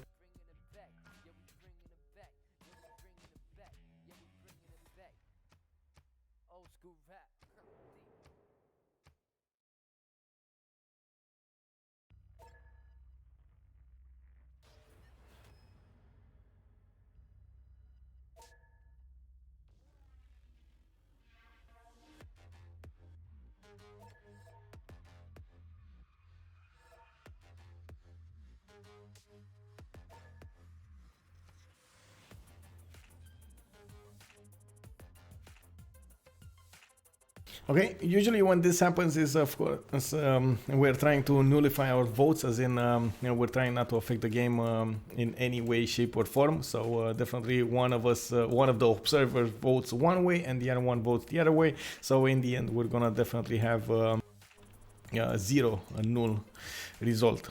We do have a few Macedonian heteroids that are gonna go against the city of Halifax. That is with a 38 defense garrison, and definitely that knight that he has improved that city strength. In the meantime, it doesn't look like the heteroids will actually make headway here, but you never know, they might actually do. There is a great general that is coming over there as well, and it doesn't look like, what is this? This is a heteroid without the, or is this the general? I'm not sure exactly what is this. It does look like a hetero, not a general, but yeah, I guess a visual bug over here. More cities coming out from Macedon. And he's gonna need a much better economy here than he has, but definitely keeping strong with the science. The same can be said about Omegaia science. 84 with 42, still benefiting from Namadol. Namadol is gonna be alive. Hungary, by the looks of it, is retreating his unit. He's definitely gonna have quite a few problems here because Poland did get his wing hussars, and definitely the horses are not the units you wanna defend with against the wing hussars. A 68 attack strength, as you can see. That is quite impressive. Of course, he's not gonna benefit from Defender of the Faith, but he does have the military alliance and the +5 strength for all melee attack units because he's in a Dark Age. So I would say these are like Dark Age hussars, right? And these are, oh my god, this is gonna be that timing again. Wow, bro, wow. Anyway, Rome with his legions is gonna try to push into Russia. Russia does have 52 science, and of course, as you can see here, 100 science. 100 culture. He's gonna get his mercenaries going, and of course, stirrups. Probably gonna go for Grandmaster Chapel when he has the chance to go for it. At the moment, he didn't actually go for anything else other than audience chamber. Not even sure if he has the divine right, but he should actually be in a monarchy. Yeah, he is in monarchy, so that's we set that in stone. More of these cities will get how to say, will get improved here. A lot of builders all over the place.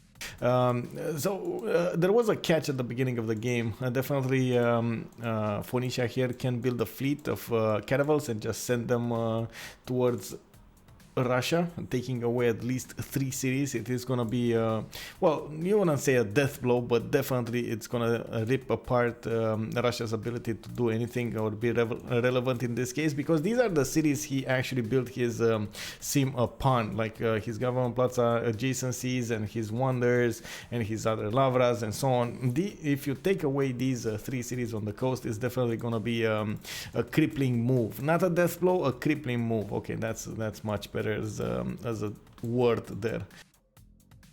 Let's see what's happening here. Macedon is still trying to get a few attacks on the city of Halifax. Probably not gonna get that city down fast enough. It will heal every turn, and of course the Macedonian units will not.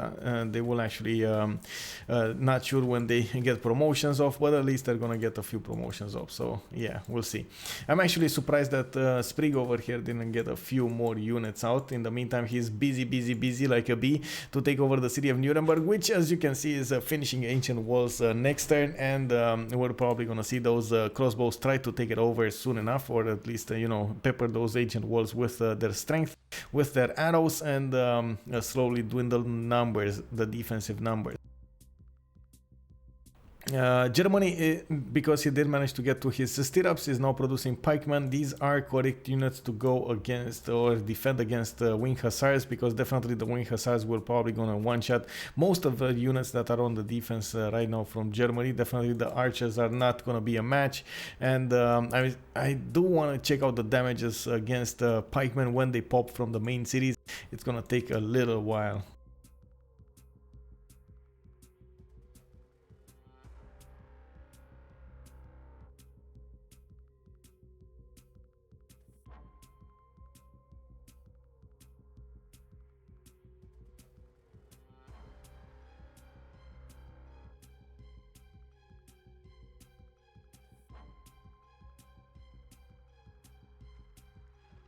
Okay, did we have a result, by the way, on the other games?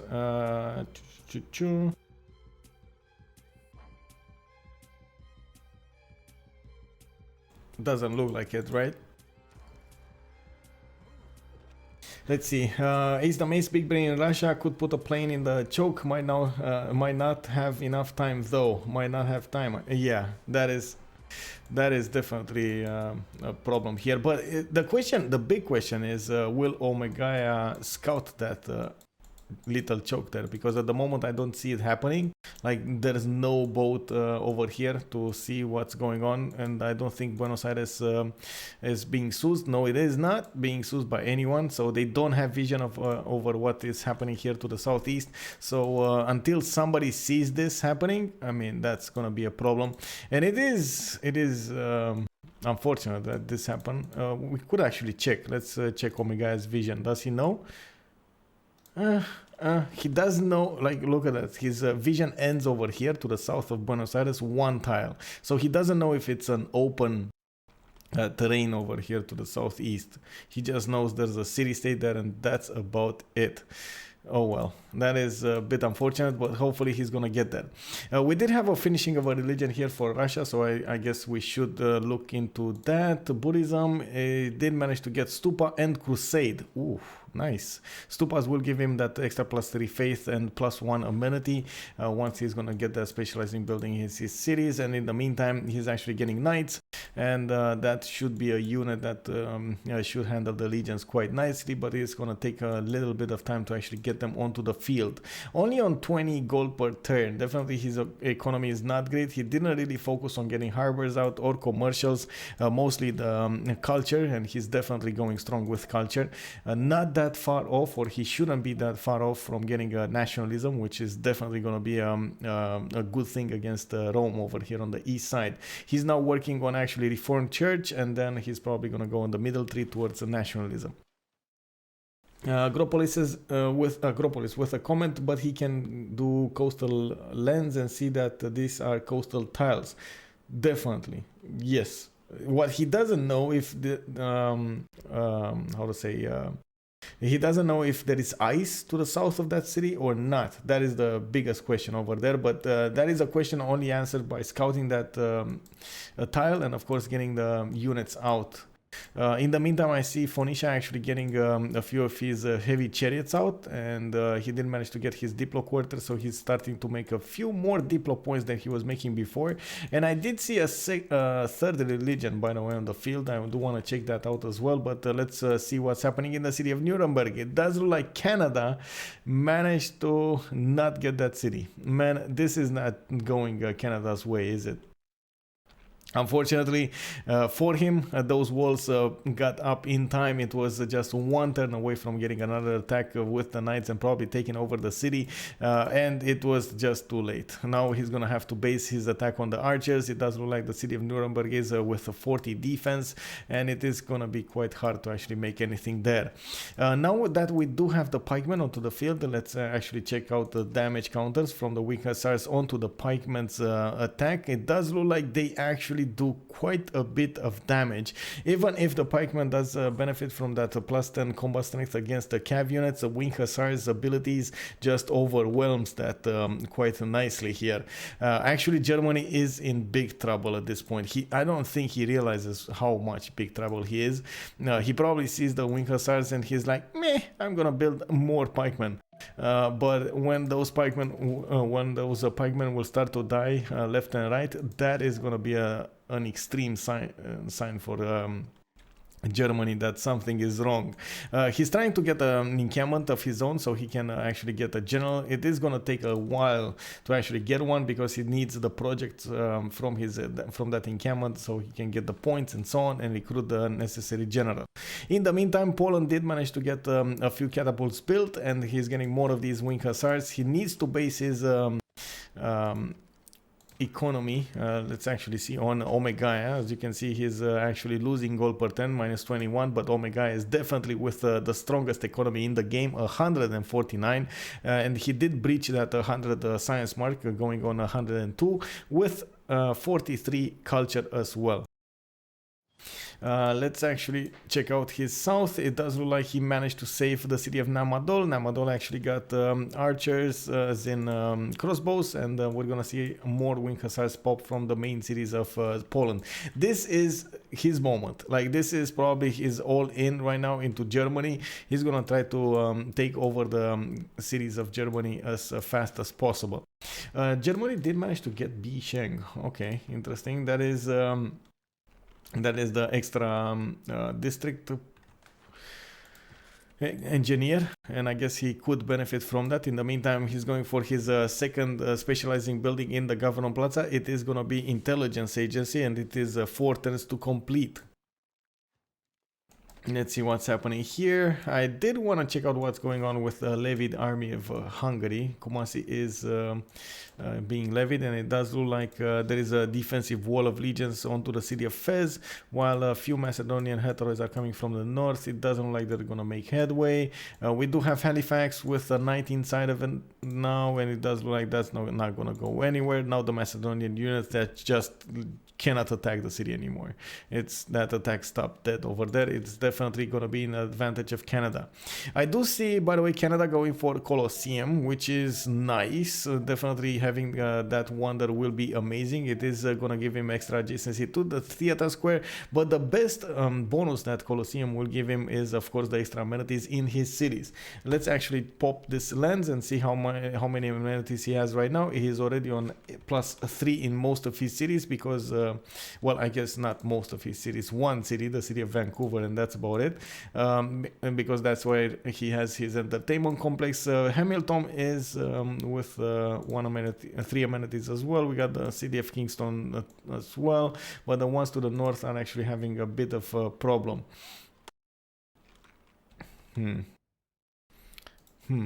Problematic.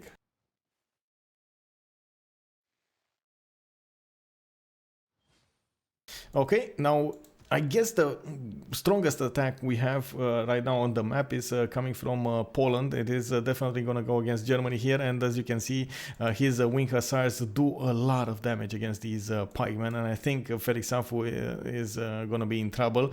His crossbows are just not a match for the wing hussars' strength. They are 62, crossbows already 45, so definitely, as you can see here, he's going to need a lot of things to do and a lot of units. In the meantime, there is a catapult just attacking the city's defenses, and definitely the fortification health will go down little by little. We do have also a great general applying power here from the west. He's actually trying to use it to get the units as fast as possible onto the field here, so he can apply as many attacks as he can on one single unit. Usually there is an advantage in keeping a line, and there is an advantage into attacking with 3 or more units onto a single unit. That's how you actually kill the unit, the pincer maneuver. So that's exactly what Tiritz is going for right now. He wants to take over those pikemen. You don't really want to let them roam all over and get promotions and heals and different, the 45 bonus and everything. So for example, this one over here is strong because it does have the, defense, but yeah. Whoa, the fortified defense, I mean. But now that it attacked, that was the worst mistake, by the way. Now that it attacked, it doesn't have the fortified defense. Because that happened, you can see that the pikeman just surrendered himself. It is gonna die, and we got another catapult coming next to the city of Heidelberg, and it is gonna take the rest of the walls down soon enough. More of these hussars are taken down to the north with quite a few sacrifices there from the horses and of course the pikemen, but in the long term I do believe the Polish army will probably take over the Heidelberg city easily. Without those pikemen in front of the city, it's probably going to be much easier to get that going. Not to mention, look at that, he can deal quite a bit of damage with just the hussars. Doesn't even need the catapult. That's just going to make it faster, but definitely the wing hussars could handle their own. There was a Government Plaza building that Grandmaster Chapel, so yeah, there we have it, Grandmaster Chapel from that city.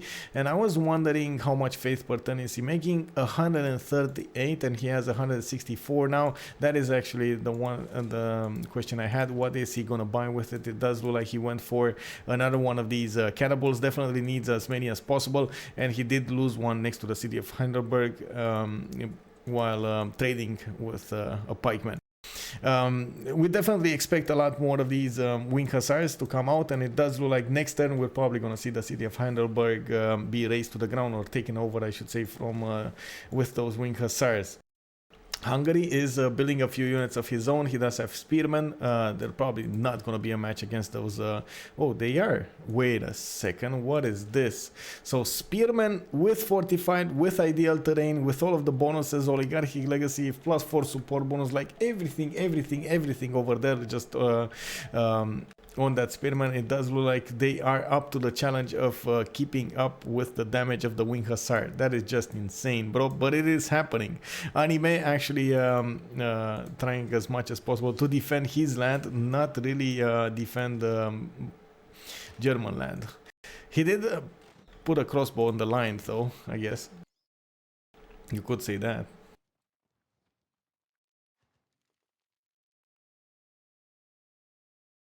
On the Western Front, we do have black armies from Hungary, and now that we've seen what happened here with the third moves, and actually Poland losing a few of his units, one catapult over here to the south, and one of his wing hussars, definitely that is another trade, one pikeman for one wing hussars, and I'm not sure if that will be a good trade here in the long term.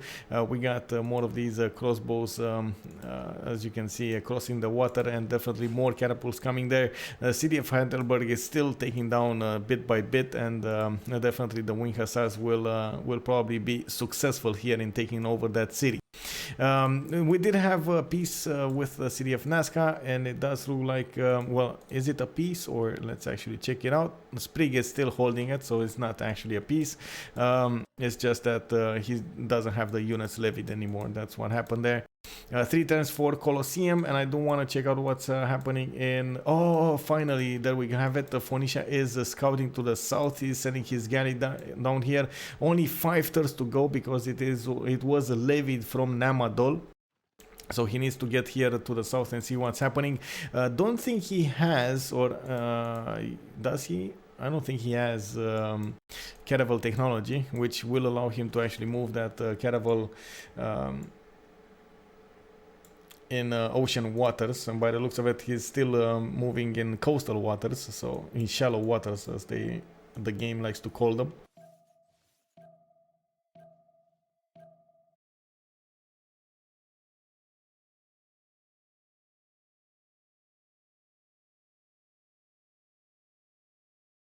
Oh, we got a result, by the way. Zone of Control did the CC, turn 108 against a CC.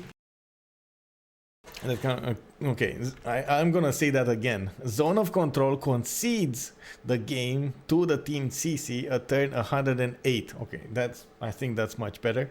Yeah, it does look like we got the first game finished from today. There is another one going on to the streams right now, and definitely we're gonna see what's gonna happen in this one.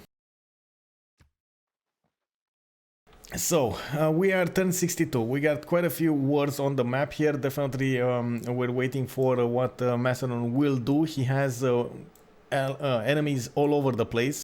He has an enemy to the north, he has an enemy to the east, he has an enemy to the south, and at the moment he's just running around with heteroids, not really knowing exactly what to do.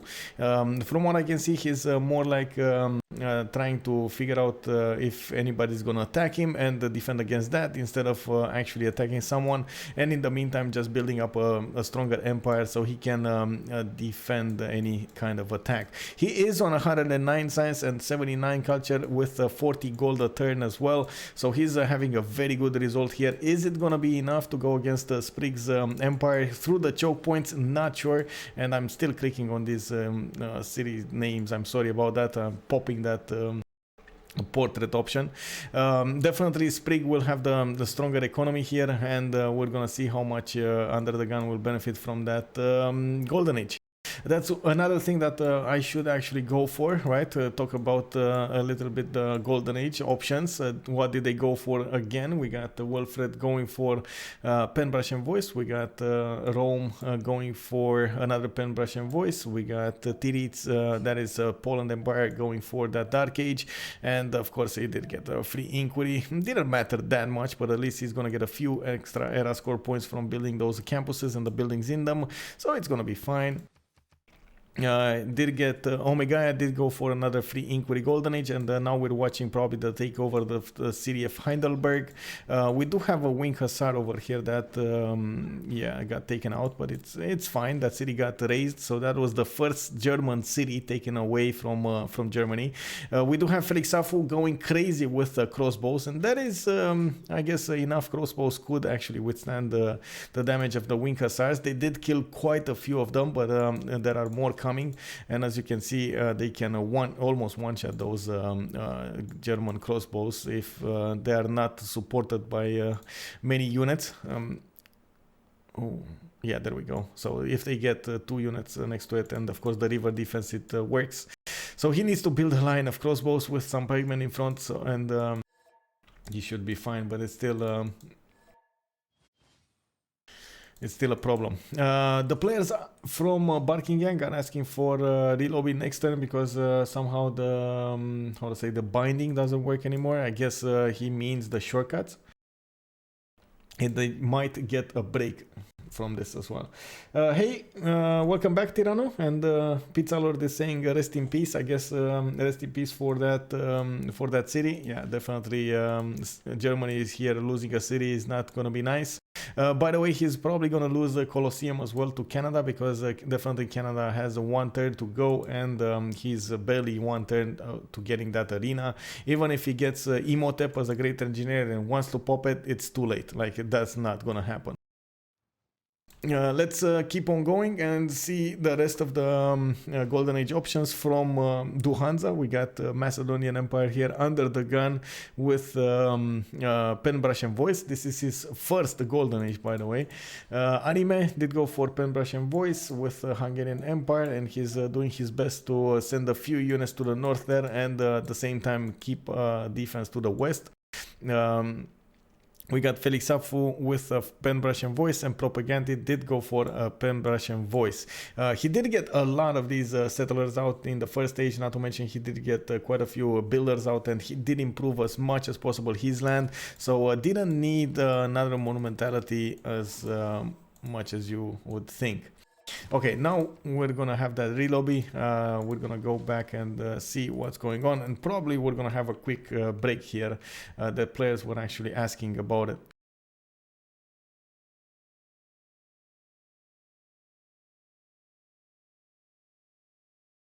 I know, Lady Irwin. Thank you very much for the how to say, for the update. Definitely interesting there. I understand that CC1 turn 108, right?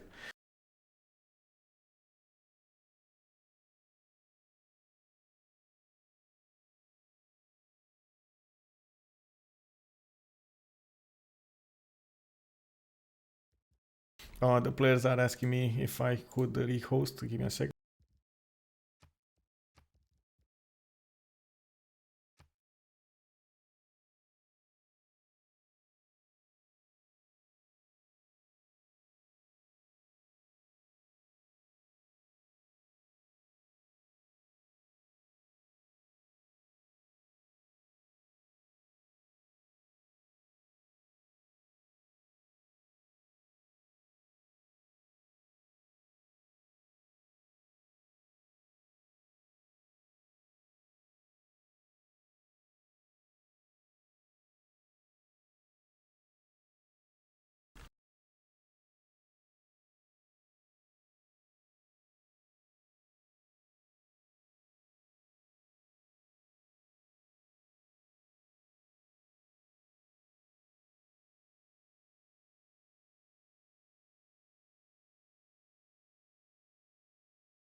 Let's see if I can pop in a little bit in their chat and ask them how the game is going by now.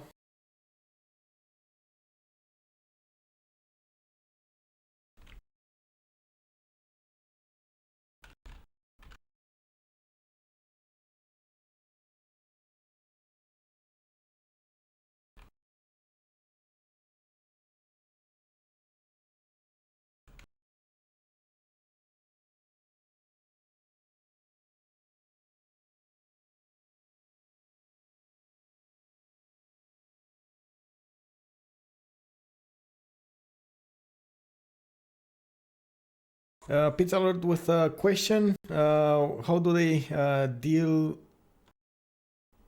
with war weariness being so long at war?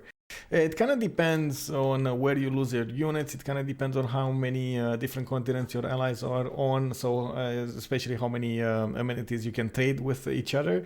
And at some point in the game, most of the players do prefer getting their sim going quite nicely. So they do have like industrials, very good aqueducts and so on. So basically they counter that war weariness with their outputs of the cities being much higher by default. Or I should say, not by default, but by their sim, by their development.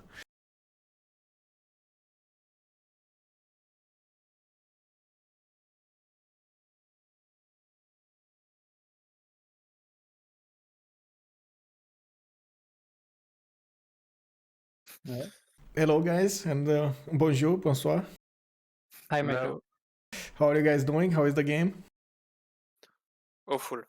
Awful. Wow. Okay. Why awful, man? You're Poland, right? Why? Yeah. He's not having a great time.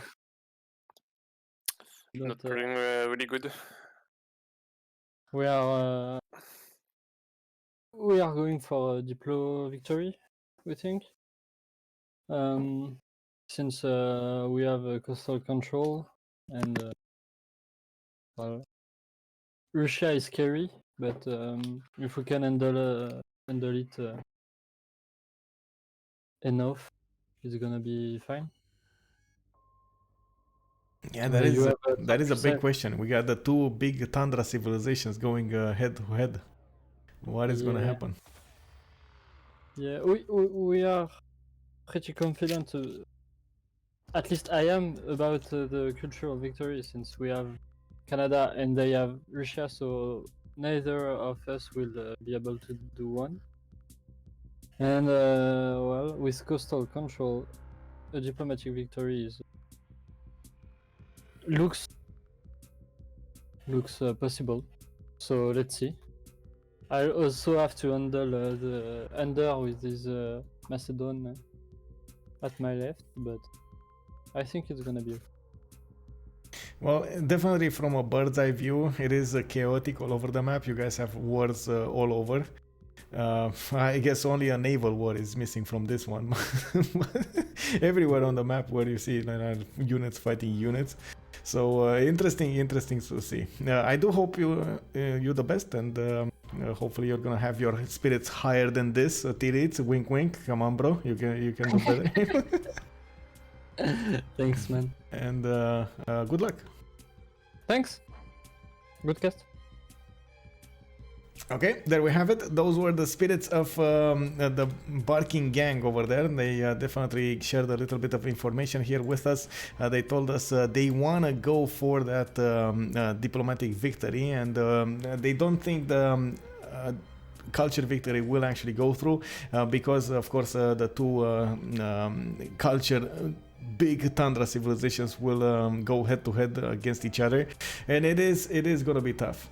Foxhelm, we're playing on the Pangea map. The players did choose it from the beginning, and now we're actually loading into the game again. I was expecting quick break here, but it doesn't look like it's gonna be, so it's fine. I mean, I'm totally fine with that. And again, I do want to mention Jack, the narrator, amazing what he did over here with the splash screen. Just love it. Barking Gang on the left, Hansa on the right. We got the leaders over there with the name of the players. Oh, that is so good, man. Anyway, I don't know, maybe I get excited from the little details, but I do love what I see. Now we're going back into the game. As I was saying, definitely a few hot points on the map. We got Poland over here going against Germany. We got Rome that did manage to get to his musket technology, going against Russia, or should go against Russia. Not sure about that. It does look like Russia did manage to get higher science percent or points, 115 versus 97, and we do have him with a lot more culture, 151 versus tight tubes 81. It is definitely going to be hard for Russia over here to go against Rome, but it should be actually easy for him to defend. it's gonna take a while until he's gonna get his Cossacks. The Cossacks are let me open up the tech tree over here. The Cossacks are over here at military science, so you can imagine he's gonna need castles, he's gonna need printing, siege tactics, and then military science, and it's gonna be a problem until he gets that going. We do have in the Great People screen Isaac Newton popping up right now, and that actually brings me to another question. Let's actually check out who got Hypatia. That was something that I didn't check at the beginning. It looks like a Macedon under the gun did manage to snatch it from Hungary. Hungary was going for it, but oh, never mind, they are from the same team, so at least they did sync with each other in that aspect.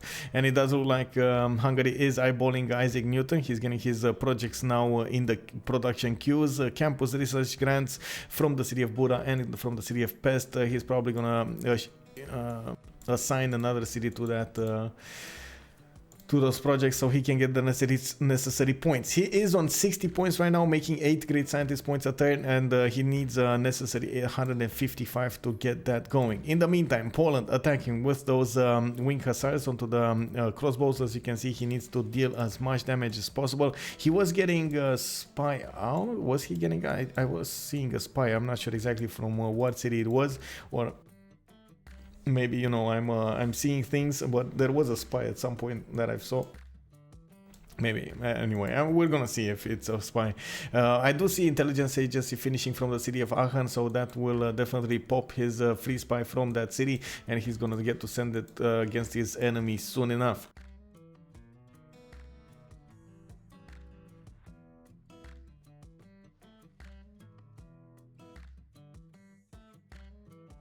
At the same time, Germany does not have a general yet, and he does need a lot of points over here, and there are a lot of contenders as well. We got Macedon doing quite a few points, we got Rome doing points, we got Poland doing points, and I do believe Hungary is starting to do a few of them as well. I think he did manage to get a general, right? Hungary, yeah, he did get a general. It is Ethelfled to the north of Miskolc, and by the looks of it, he's gonna need to push a little bit to the north with his army so he can try to fend off this attack in concert with the Germanic units. Oh no. Oh wow. Oh wow. One single wing hussar withstanding damage from 4 crossbows. Wow. Okay, well, that happened. So definitely the wing hussars coming from the water here are just popping over, and they're gonna get promotions as well. This is gonna be tough for Felix Afu to deal with. Era is infinite, so yeah. Oh my god, you guys don't know how much I abstain myself, by the way, from saying anything out of place in that chat, because it was sitting on my how to say, on my tongue to say that oh my god, why, oh my god, didn't you actually go and push you know, Russia from the south on the water? But it feels like at this point he doesn't know about this joke. Like, his galley is over here, didn't really pop into the cities of Hansa yet, so definitely doesn't know exactly what is to the south of Buenos Aires. That is a connection towards the main cities of Russia. He knows there's a city on the coast, but he doesn't know there are more, or that he has access to them. Definitely Omega will get cartography next turn, which is gonna put him in a little bit of a pickle. Usually the players do want to get as many barims, or I should say galleys, out, the pre-builds to of course caravels before the next era, so he can get there much faster. So he can get as many as possible over there. That's what I want to say. I don't know, I was thinking at something else.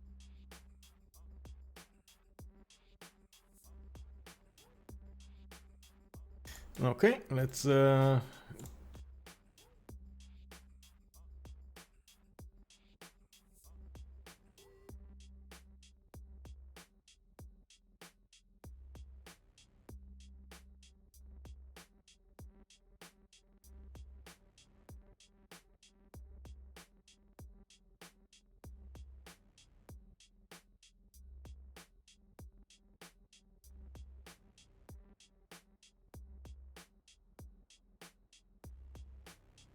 I'm gonna still watch this. It does look like the most important part. There was an attack, by the way, from Russia, but I do feel like Rome has more than enough units to deal with it on the west side. He's also getting his pikemen up, which means he's gonna get piking shots to defend against the Cossacks.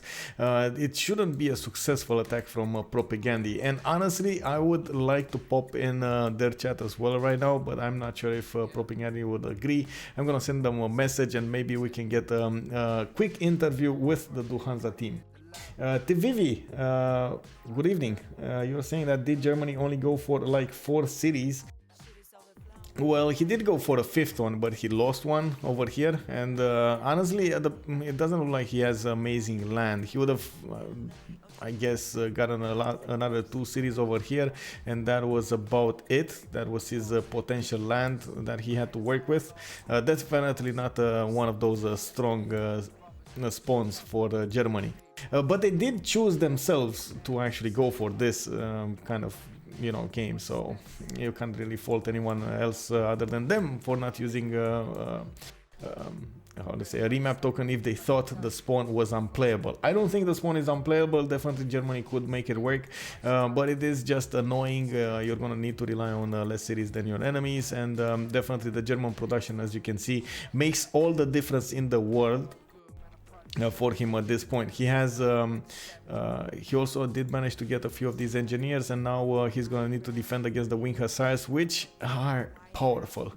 Man, these guys are quite powerful. Let's see what's going on here. I still don't see an amazing number of Polish wing hussars that I'm used to seeing usually from the attacks, but definitely Tirits did spend quite a few of them to take that one city away from Germany, and did successfully raise it, so at least that. In the meantime, as you can see, he's getting trying to get some more. He's getting also his economy up, and since he's losing 22 gold a turn, it is a problem. He's also on only 40 science and 42 culture, so definitely the longer the game goes on, Felix Safu will have an advantage over him in one way or another. Definitely the science difference and the culture difference will be getting larger and larger, and Germanic production is gonna be a problem. We do have, of course, Polish with the ability to settle more cities to the north, and in the meantime, whoa, Hungary did levy the city of Granada to the west of Warsaw, and definitely this is a problem. Oh no, wait a second, this has been levied for a long time and just sat there? Like, really, bro? That's weird. Sure. Okay.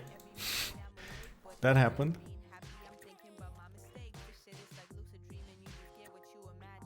Minus goal per turn, gang. Yeah.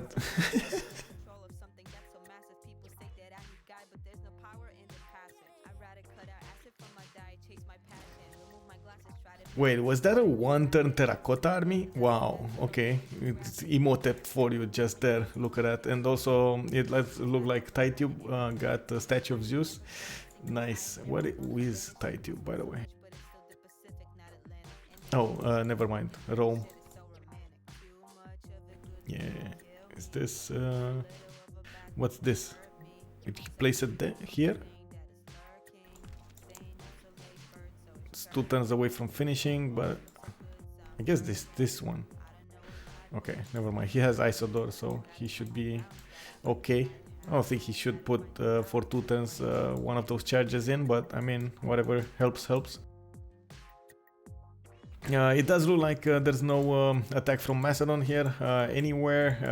I do believe Phoenicia has this, even if we do see a few of those knights on the west side of the city of Ugarit. Omega should have this in the bag as the defense. And if they are going towards Diplo victory, let's actually check out the points. He did manage to get 2 Diplo points right now. He is on 4 out of 20, or I should say Russia is on 4 out of 20, and we got Omega on 3 out of 20. 20. That is, of course, because of that Mahabodhi temple. Russia does benefit from that extra point there, and but definitely Phoenicia will get to build the Statue of Liberty whenever he's gonna get there. Unfortunately, Omegaia will not have as much culture as Propaganda will have, so this might not go his way in this case, because Propaganda will definitely get to civil engineering much faster. That will unlock that Statue of Liberty, and he just can place it somewhere, maybe even get one of those this is it, by the way, civil engineering, unlocking Statue of Liberty, and he could definitely buy with faith maybe one of those engineers and build it much faster. Doesn't really have the points for engineers to get the projects, though. That is going to be a problem, and I think we just saw Newton recruited. Yeah, it was recruited, and it was by Hungary. Okay, so Hungary will get the bonus science. Anime here is on 95 science with 114 culture, and at the moment, by the way, look at TD, it's just losing those wing hussars. Unfortunately, he's down on only 2 of them. Even if he has that general, it's just not enough. There are way too many crossbows defending this land, and they do have pikeman support. Now Hungary is pushing on from the south. He did manage to get his own pikeman technology, the sit-ups, and did get enough gold to actually upgrade a more than decent amount of number of them, so it's fine. He's probably gonna stop this attack and save Germany. Unfortunately, he couldn't save the first city that got razed to the ground, but what can you do? There's also, oh, this is what I saw. There was also a Hungarian spy inside of the city of Krakow, and definitely getting that listening post mission done is going to give him that extra +3 intel on opponent's movement. That is because of the extra diplomatic visibility you get, which is always nice. We got also Anime 2 turns away from getting nationalism, and it does look like he's going to get the core ability on the units. I'm not exactly sure what he will use it on, but we're going to have to wait and see. Definitely there are quite a few cities remaining on the map that he could levy and send his armies, or those cities' armies against someone, but at this point we don't actually see any kind of army applied anywhere. We still have the city of Granada that at the moment is actually attacked by a few wing hussars here. He might actually take it over soon enough, and also there is Anshan on the coast being soused by Propaganda, by the way. So that is one city-state, one science city-state for the only science city-state that is being soused by Hansa's team. Well, the city of Granada did manage to pop the walls in one turn, and yeah, I guess at this point those wing hussars are just looking at each other and saying to themselves, okay, now it's time to go home. We can't really punch through the defenses, so might as well just march home, and that's it.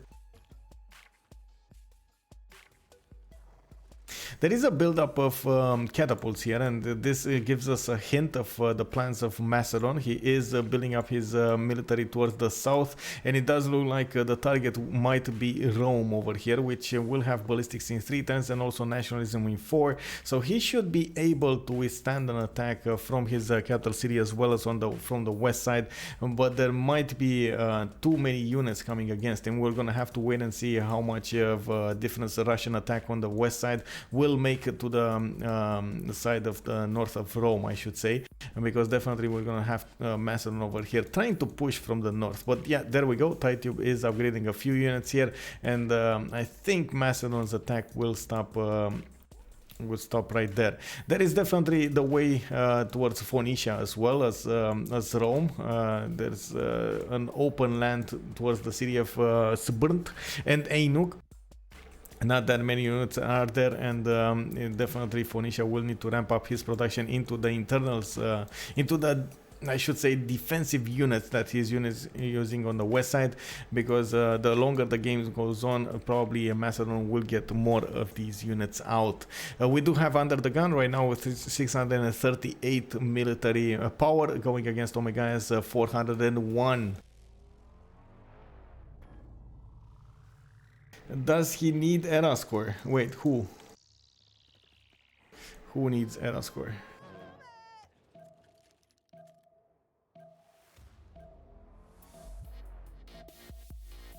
Oh, Rome. I don't think so. Does he? Well, still 6 turns away from it. Yeah, he's gonna get a general. It does look like he's gonna build more of these things. They are definitely preparing for as much diplo favor as possible. You did see, or I did see quite a few of these diplomatic quarters on the map, and as you can see, they're actually making more favor per turn than their opponent. Oh, why build the statue of Zeus? It's because of the Piken shots, the anti-cav. So he's gonna get the bonus towards anti-cavs. We've seen this tactic play out by Task for Fish, actually.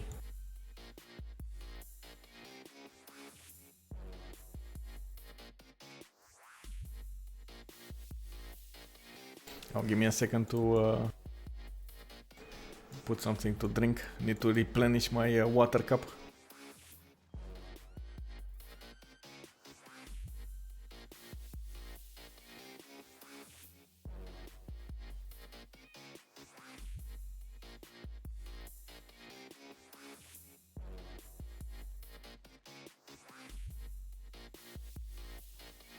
Oh, that's a good question, Burlov. Phoenicia did not actually go towards... Oh, now... Oh my god, look at that. Namadol scouted for him. Wow. Okay, well, that happened. So, Phoenicia was around here, right? He kept this boat around here, and... I think there were like 2 more turns until that one. And just now we see the boat pop next to the city of Buenos Aires. And that means he knows. He knows, boys, he knows. That is gonna be a trigger for Phoenicia over here, or it should be a trigger so he can get those boats done. But unfortunately, again, the lack of pre-builds is gonna be a problem here. Usually, as I was saying, the players, even if they don't have anyone to wear, they definitely want to get as many pre-builds as possible in the fleet size. So if you can get quadrims, if you can get galleys, if you can, like as in this case biremes, sure, build them. They're gonna be much cheaper than actually hard building those caravels, and it's much better to use the gold to upgrade them in. In this case, we should have Omega in, or soon enough, go into Monarchy. So he should, not Monarchy, sorry, Merchant Republic. So he should be able to get the card, the Press Gangs card. So it should be fine to hard build them. That is usually the reason that most of the players do want to pre-build, because there is quite some time until you're gonna get Merchant Republic, and the difference between popping mercenaries and upgrading your units and then going Merchant Republic sometimes is quite large. So you do need as much as a buffer in units as possible. So pre-builds is the way to go, boys. In this case, I think he found out way too late that he's gonna get an attack on, or he could attack the city of Moscow, and actually, does he? Never mind. And he's gonna now have to contend with cities of 66, 68 strength. Definitely quite tough. He's gonna need the frigates. He might need the battleships to actually punch through the defenses over here. And in the meantime, propaganda is just gonna go towards the cities of Rome. Rome did manage to get quite a few of these field cannons upgraded, and as you can see, they do have a 68 strength against the Cossack hordes of 85, and they should actually make all the difference in the world, especially when you do have a pike and shot in the front lines.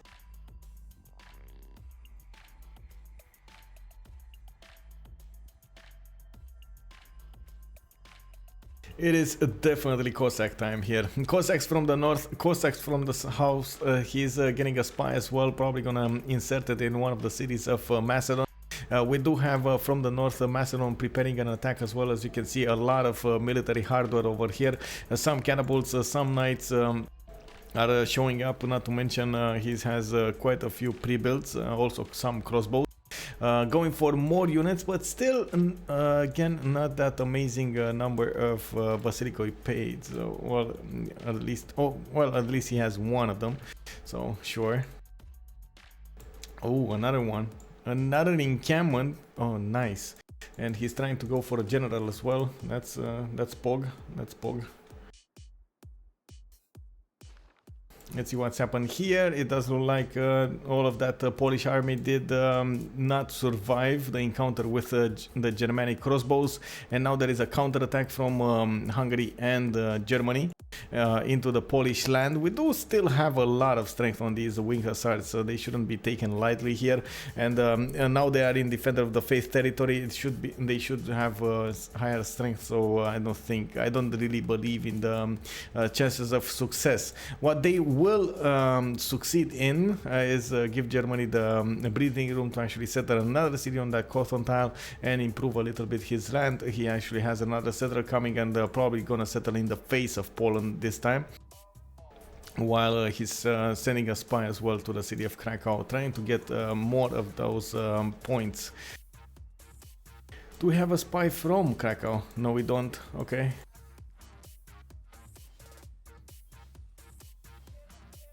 My favorite victory type, I would say culture. If you would ask me, I would say culture. It's whoa, what is this? Propaganda actually managing to get the city of Lugdunum. Oh my god, look how much damage he managed to do to that city. This is a problem. Like, oh my god, that is a lot of damage, bro.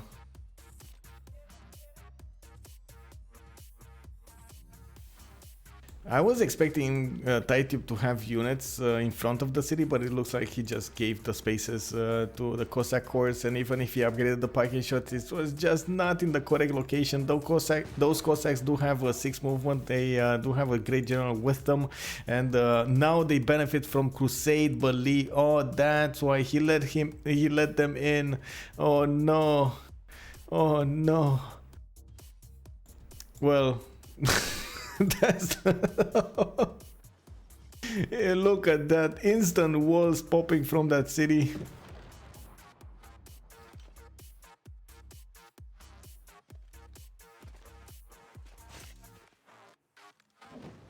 Still, it wasn't enough. Propaganda did manage to get the city of Lugdunum.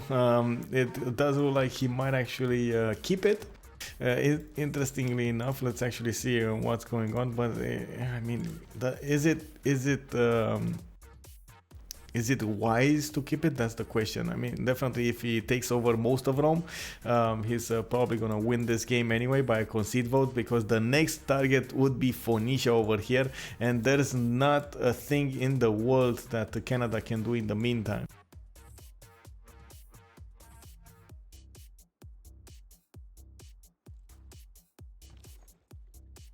He got Cossacked, yes.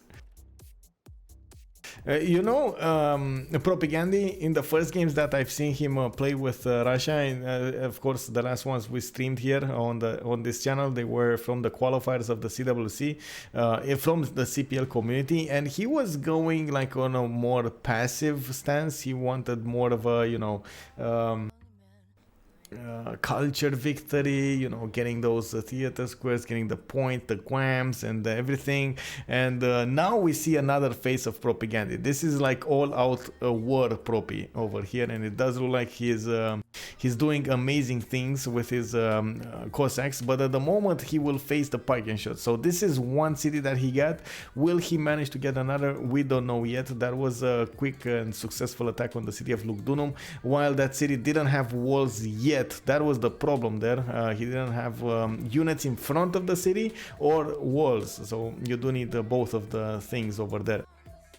Of course, Propi did manage to get a few musicians out because of his Russia. He's getting a lot of musician points. As you can see here, 10 great musician points a turn, 20 great writers, and 30 great artists. Whoa, that's a lot.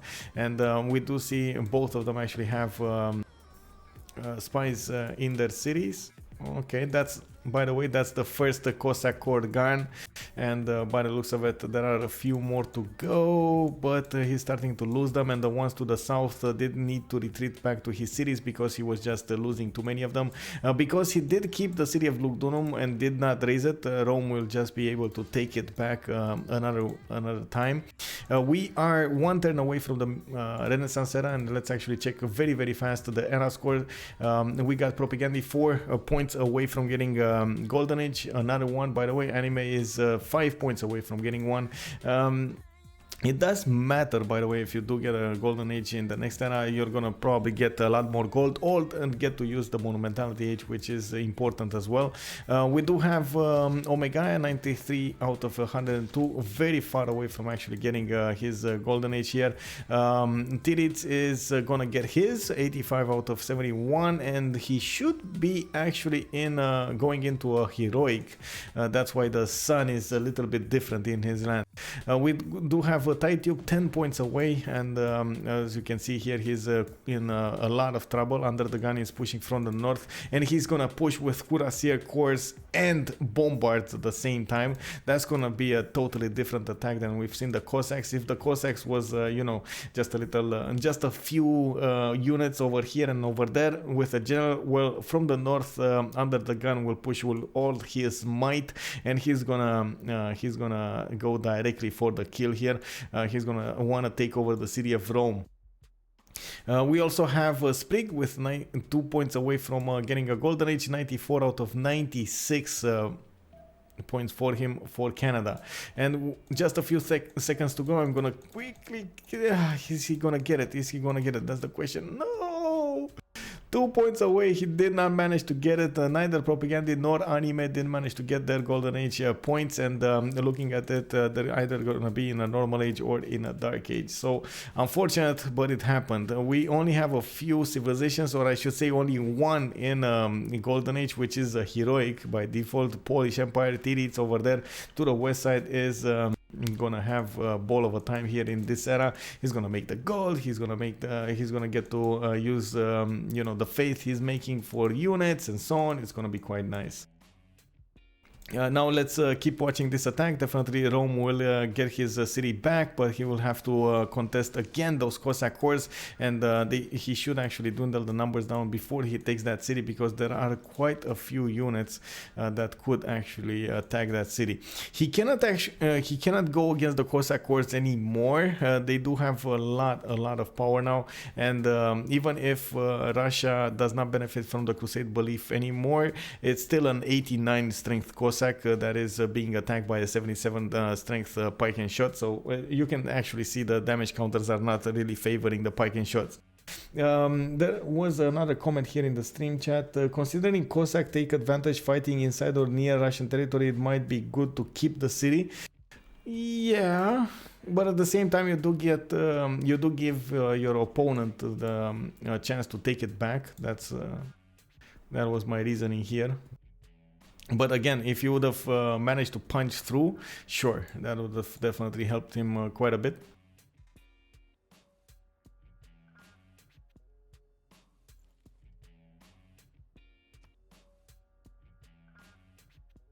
Finally, there is a Phoenician caravel next to the city of Buenos Aires, and it does look like they declared war on it, so they can move through. Or actually, no, Anime did seize it. Okay, that's why.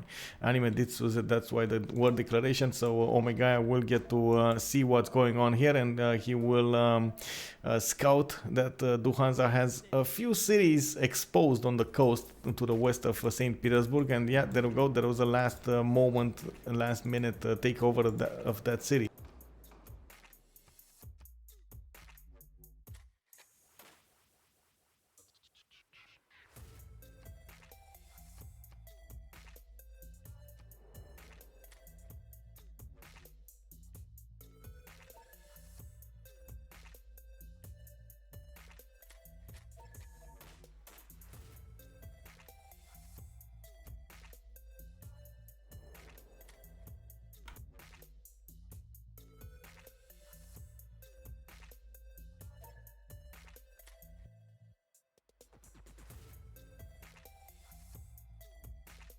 This is actually a big upset, and you can imagine that Hansa will get a big ego boost out of this if they manage to get the win in this game, because these are the ones that did manage to take out the Pyramid Boys, and the Pyramid Boys did have very good results against other teams as well in their own qualifiers and in the previous CWCs. So you can imagine that this is, a sign that Hansa is ready to trade punches with the best of the teams here and make their way in the CWC history. And yeah, there we have it. Germany did settle the city of Dortmund to the west, right in the face of Poland.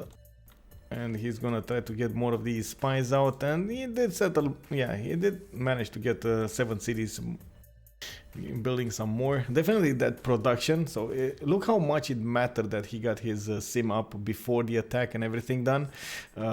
He could actually. He managed to use the production to recover quite a bit.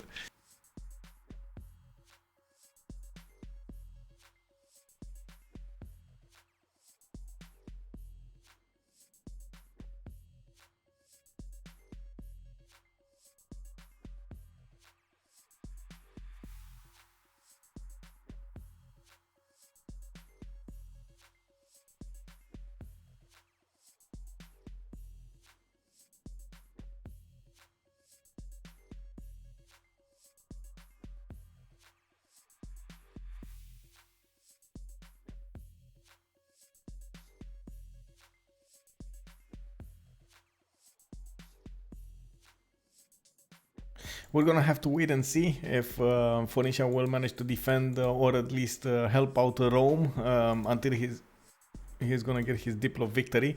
That is the biggest question here, and now they're fighting for those extra points. So definitely Omega does need a lot of Diplo points to go, and even if he gets all of the remaining wonders, he's still gonna need to win quite a few of these World Congress sessions, so it's not gonna be as easy as it sounds at first glance.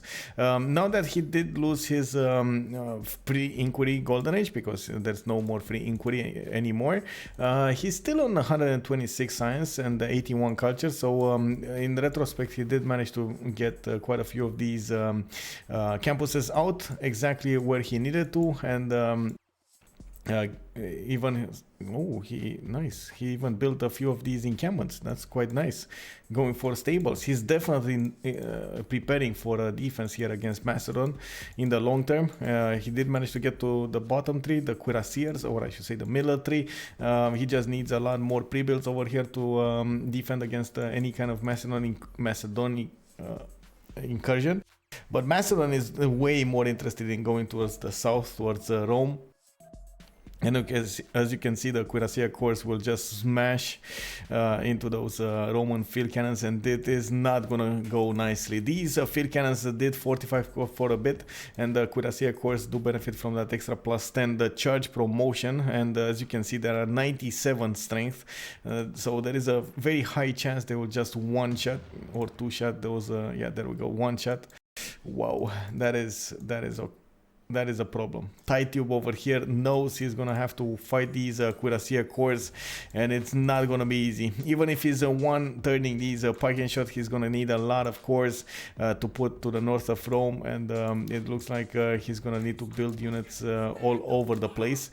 He did manage to get the city of Lugdunum back, which is definitely nice. And let's check out what happened in the session. We got the units of the chosen promotion class gain +5. That is gonna be the range promotion, so definitely the field cannons will get much stronger, which is gonna help the Barking Gang. Now we got great merchants with no points earned towards great people of this class. Sure. And chosen player gains 2 diplomatic victory points. Propaganda. Oof. It kind of looks like they're winning on this front as well. They're kind of taking away the chances of Barking Gang to get that Diplo victory.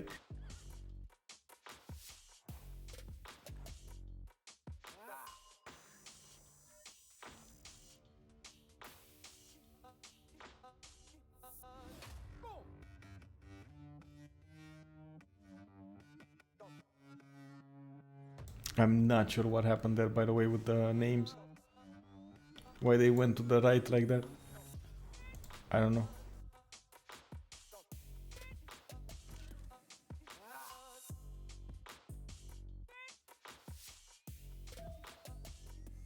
By the way, I didn't want to ask you guys, is the music okay in the background? Like, it's not too loud, it's not too low, right?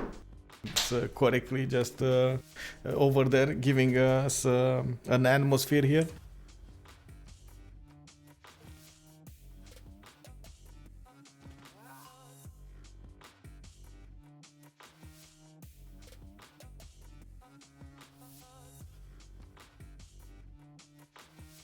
Cool.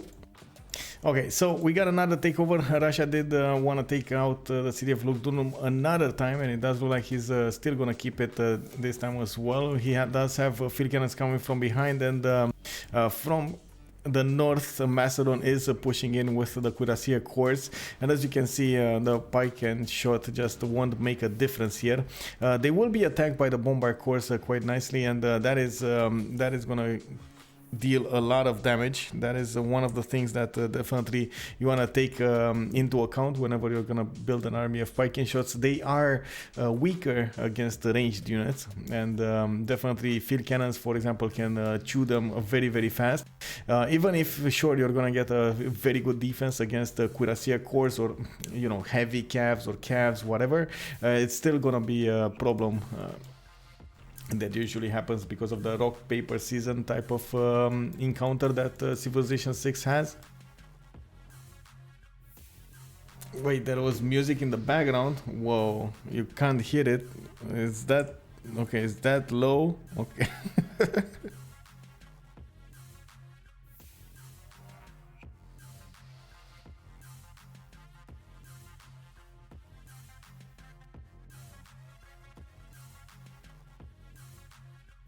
Another counterattack from Poland. It looks like he did manage to dwindle the numbers of Germany, and now he does have a more than decent number of crossbows with the army, and of course the catapults did manage to move close to that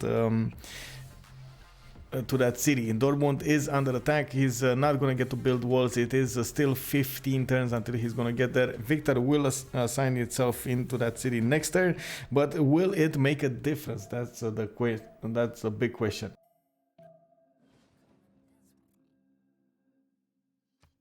Oh, cool.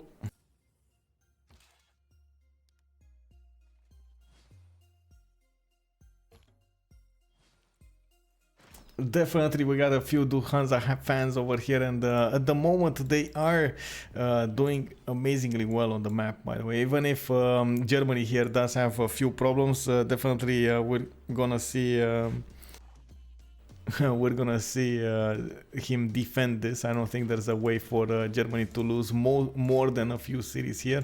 Maybe one. Okay, he lost to Dortmund, but his production should help him recover his units lost and get a defensive line between the city of Aachen and Augsburg. Is it gonna be that way? Oh, I'm not sure, because I don't see them building. Like, he's building like universities. You know, there's always the question of what the player will choose to do if he feels he's gonna be in danger, if he doesn't feel that he's gonna be in danger, and so on. So sometimes that's one of the things that is happening. And yeah, there we go. Russia did want to take out that city. So he's not going to have to deal with it anymore. Rome will have one city less, and definitely he's under attack onto the city of Rome. We got quite a few of these Cuirassier corps going for the head of Rome. Taking out the capital city will mean a lot for the Roman Empire here. He's going to lose his Government Plaza. He's going to lose his Government Plaza buildings, and of course the bonuses that come with them, including, I think, Statue of Zeus, which will definitely put his production very, very behind everybody else when you're talking about anti-cavs, and I think that will actually seal the deal, seal the fate of Rome. We do have, of course, Russia with the ability to buy units with faith. He does have his Grandmaster Chapel and is already making 262 faith a turn. Definitely much better result than Tirits.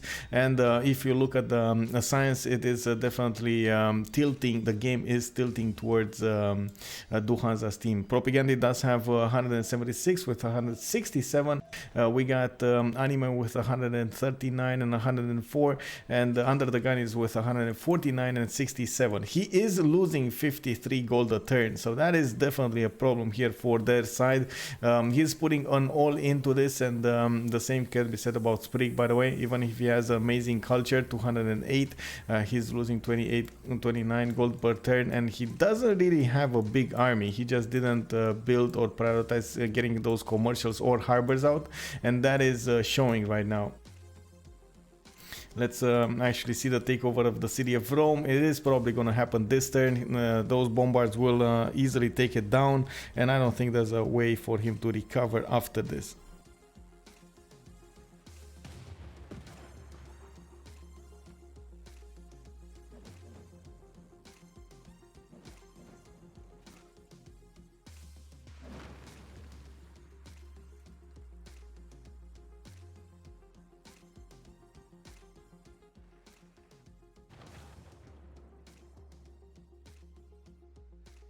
Well, that was it. The city of Rome got taken over by those Cuirassier Corps, and this might be the death blow that the Hansa team was looking for on the Roman Empire. They took a city from the right, they took his capital, and they're gonna keep the capital, of course. They're probably gonna move towards Ostia and Velitre soon enough. Those Russian Cossacks did replenish their health on the west side, and of course the number of units that Rome has available to put up a defensive stance onto the city of Velitre has dwindled down. He did try to move as many as possible to the east side, and the garrison here just got taken out. Oh well, got it. I think it's the, you know, it's the call. It's the correct expression.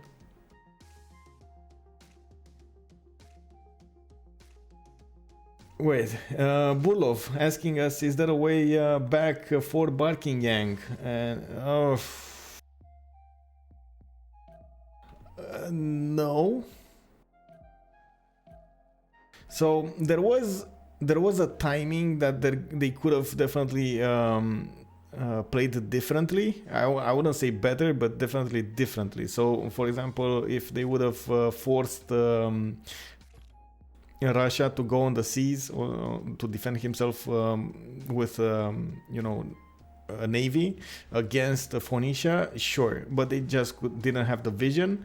At the same time, if for example Canada was pushing from the east side on Germany at the same time as Poland was pushing from the west side, they might have split Germany up much easier because Germany definitely didn't have like, he did have production to keep the west safe, but he didn't have production to keep both the east and the west safe. So that was an issue there. At this point, to answer your question, I don't really think so. So the only stopper to this game would be the economy of Hansa. If they do manage to get their economy in line, and if they do manage to field more units, they will probably at some point be how to say, be the winners, because they're gonna take over the cities of Rome slowly but surely. The next one, Phoenicia is gonna be forced to build up his military count, so that means he's not gonna get as much production as he would like into anything else, including science, including culture, and everything that he will put me much closer to Statue of Liberty. There's a really big risk that you're gonna see Statue of Liberty being built here in the Russian cities, which of course exposes the danger of Barking Gang not getting that diplomatic victory. So, you know, looking like 50 turns, 60 turns from now on, it does look like they're gonna keep on fighting without actually getting a culture victory or diplo victory. There is actually a much higher chance that Russia will get a culture victory than Canada will, but we'll see about that. Sprig is on 7 out of 74, and we got propaganda on 8 out of 68. That is one of the reasons these are called the Great Tundra Civilizations. Both of them are very, very good at doing culture and tourism at the same time. And if we look at the tourism count over here, we do have them on, for example, Russia is on 105 and 171 culture. And then we have Sprig over here with 78, but 203 culture. So, yeah. Definitely the economy is with Dido here. He's making a lot of gold, and it does look like he's gonna get his science going. 166 with 90, a lot of potential to go for more science with so many districts. He can get us quite a bit of libraries and universities built. That's exactly what he's doing right now. And the fact that he's going so many cuirassiers, coupled with the fact that he's putting down so many encampments, gives me one single readout. He is gonna go tanks. Like, this is a straight a straight line from getting the encampments and getting military academies, getting the oil, improving tanks. That's what he's eyeing right now. And I think the reason is to take back the cities that Rome is losing right now. Is he gonna be successful? It's gonna be, I don't know, left in the air as an answer. We don't know yet. That's, I guess, the best the best estimate that we can have. We don't know yet. That's a lot of traders for Dido. Yeah, well, that is how Dido rolls, right? And you can imagine all of those traders were going to Antium to get the gold, and at this point, Rome will just have to, well, take back that city. And he's gonna lose it. I mean, there's no way he's gonna keep this city. Look at the Bombard Corps. It's just gonna punish that wall for being there, and almost taking out take out the wall completely and almost take out the city strength completely.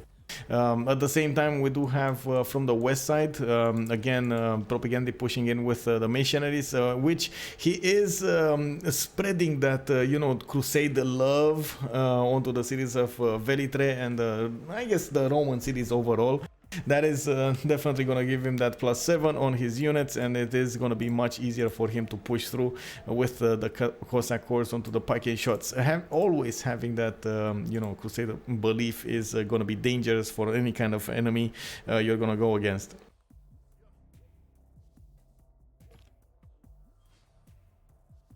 Let's actually see this happening. Yep, there we go. Oh, never mind. He moved. Yeah, there we go. Okay. Easy peasy. He's gonna take that city. Easy peasy.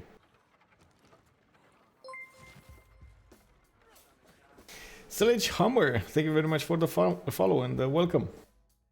Guys, I'm actually very, very close to having 2200 followers. Amazing. Thank you very much, guys.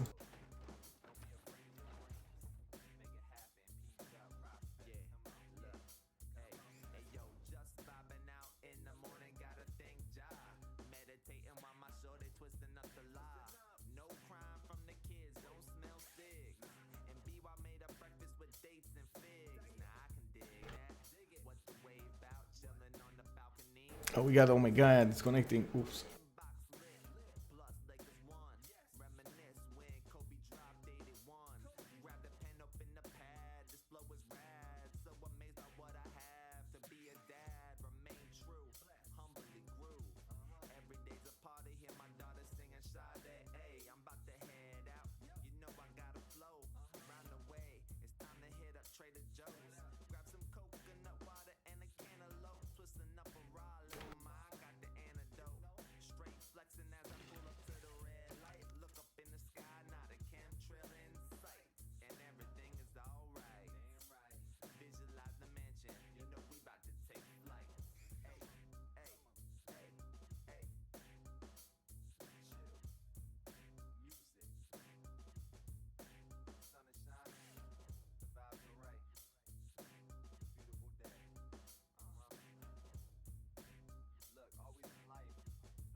Okay, so we're waiting for Omega to come back. Unfortunately, he disconnected from the game. Okay, connecting back.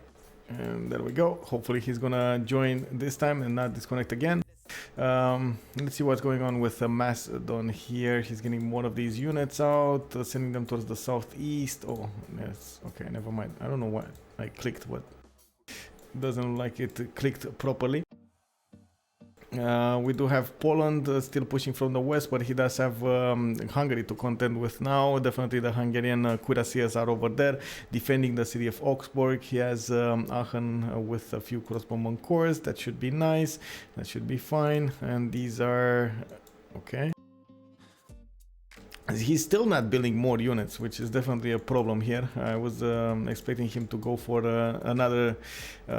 row of these crossbows. Definitely needs a lot more, especially if he's gonna be close to field cannons. You don't want to really build the field cannons themselves. You want to build the crossbows and then upgrade into field cannons, right? But at the same time, they are having a bit of a problem with gold, so that might skew that or change that decision, I guess.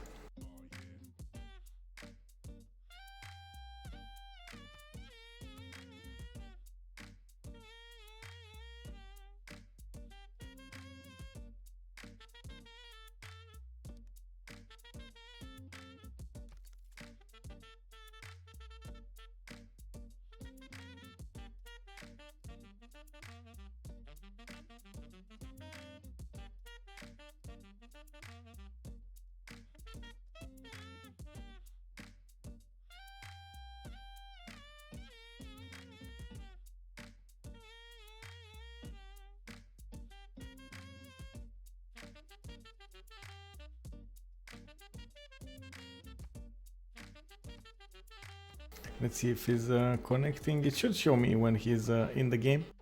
Okay. I think he's in the game. He fully loaded. He needs to put a plus so we can start this game again. I need to do the... press on the button, the big green button over here, the countdown.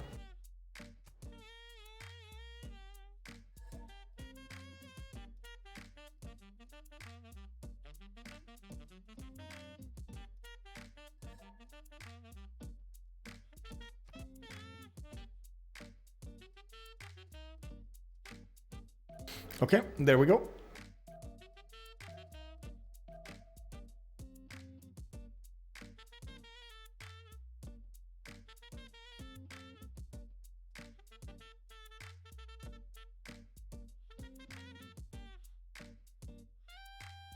So now Russia is still pushing in with the Cossack hordes. The Cossack hordes will find themselves between the field cannons from the north, and it does look like they're gonna take quite a few hits here. One of them just got taken out completely, and it doesn't look like there are many of them to the south. Even one of them is actually really low HP. They're to the south of Velitre, and it does look like even with the Crusade belief, there weren't enough Cossack hordes onto the field to push this city. There are field cannons coming from the west from Russia that will make a difference here, and definitely with the extra +5 that the ranged units just got from the military advisory resolution, that is gonna be important in this scenario. We did have the takeover and the complete razing of the city on the coast here to the south of the CVZs. Under the gun just didn't want to have that city to you know, give to Phoenicia back, and of course you don't really want to give your opponents free favor points, because whenever they're gonna liberate one of their allies, cities or a city-state or something like that, they will get those 100 points of Diplo favor, which is again an advantage you don't really want to give to your enemy.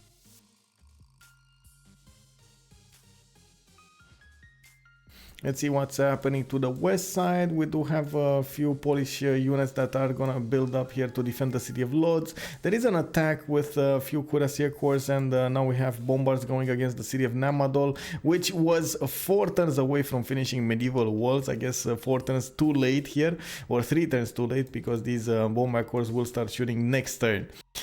So if Namadol doesn't finish those walls this turn, it is gonna be much easier for Anime to push in and take that city out. If he does manage to do that, definitely the culture of Omegaia will go very, very low, and as you can see here, he was 5 turns away from finishing his civil engineering.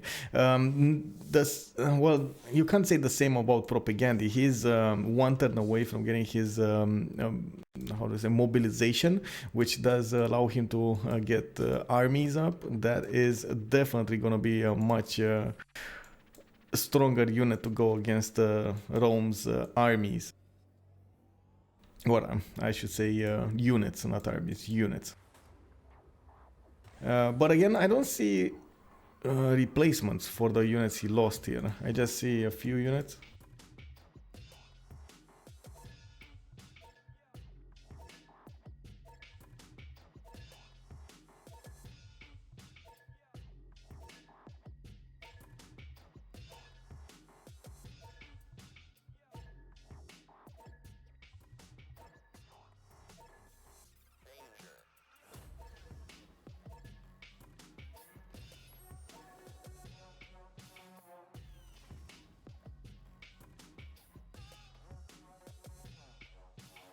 Okay, there we go.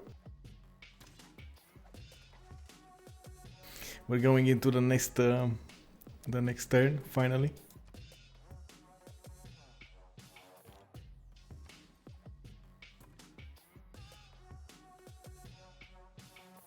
By the way, also Hansa did manage to get both of these great people, right? The great scientists. One of them got taken by Hungary, and one of them got taken by Macedon, I believe. So both of them will get bonuses from that. Macedon, interesting choice for him to go for that, but it pays off. 203 science, 86 culture, and he definitely is the highest science maker in the game.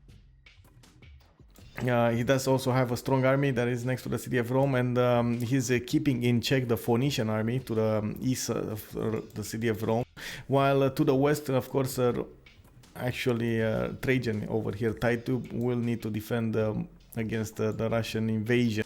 Russia did stop a little bit and returned his units to the other side of the river, towards his river, so he can promote them, upgrade them, core them up, army them up, whatever he needs to do, and in the meantime he's trying to get more of these bonuses out. Is he gonna make it though? Because now that we do have a few of these caravels onto the field, he definitely knows he's gonna need to get a defense up, but still his cities are 66. If he gets walls up, it's gonna be quite tough for the caravels to push in. They don't have enough strength, and he already pillaged the coastal resources, or I should say the fishing tiles, so it's not yeah, there's nothing remaining over there to give them a health back. We also have Russia getting his consulate, and of course he did build his Diplo quarter for that, so definitely they are aware they're gonna need as much Diplo favor as possible, and since they did win the first two congresses in the third option, in the diplomatic victory option, it does look like propaganda over here will get a chance to go for his own Diplo victory. 7 out of 20. He did also manage to get Mahaburi Temple, which is definitely a strong choice in this case. So yeah, if he manages to get Statue of Liberty and everything, as in Potala Palace, they will probably win Diplo even like this. There doesn't seem a way for Phoenicia to get out of this, as in win its Diplo victory right now. Even if he gets Statue of Liberty, it's still not going to be very close for him to get it.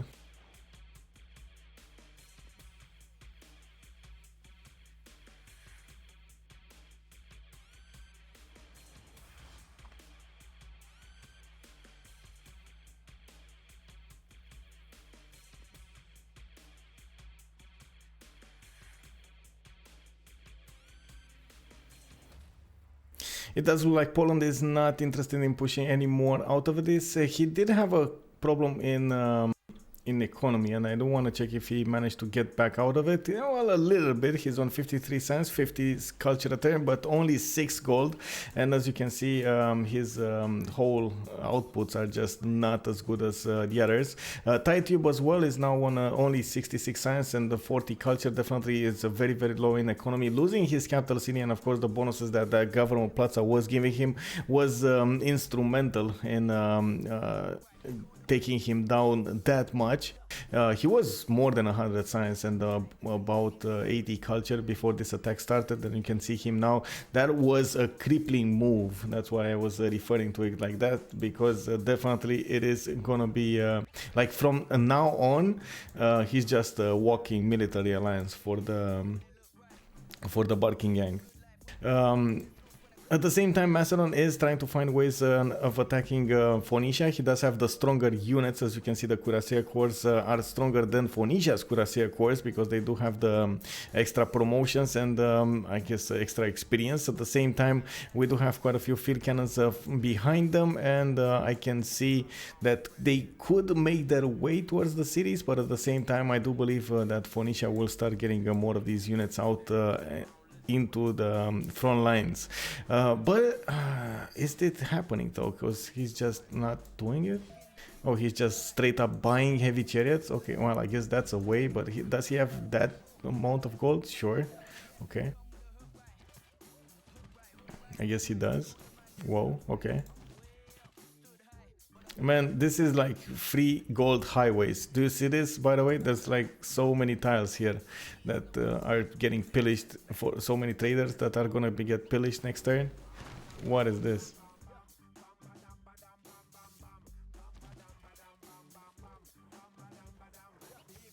Wait, does he have that? Let me see. Is he in a golden? No, he doesn't. He's not in a golden. Why is he? Whatever.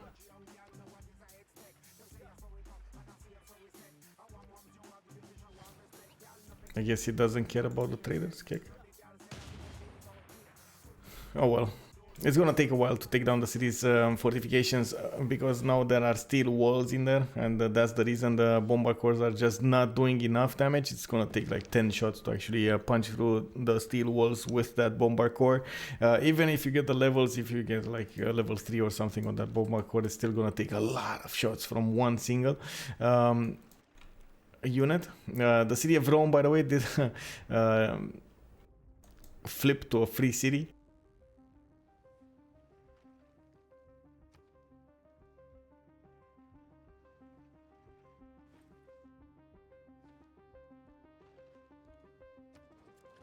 What is Hungary gonna do? Hungary did manage to take out Namadol from the west of Szeged, and it does look like now Omega is in trouble. He's down on a 63 culture. He was close to getting civil engineering, still gonna get it in 2 turns, but is gonna be a problem for him to do anything else.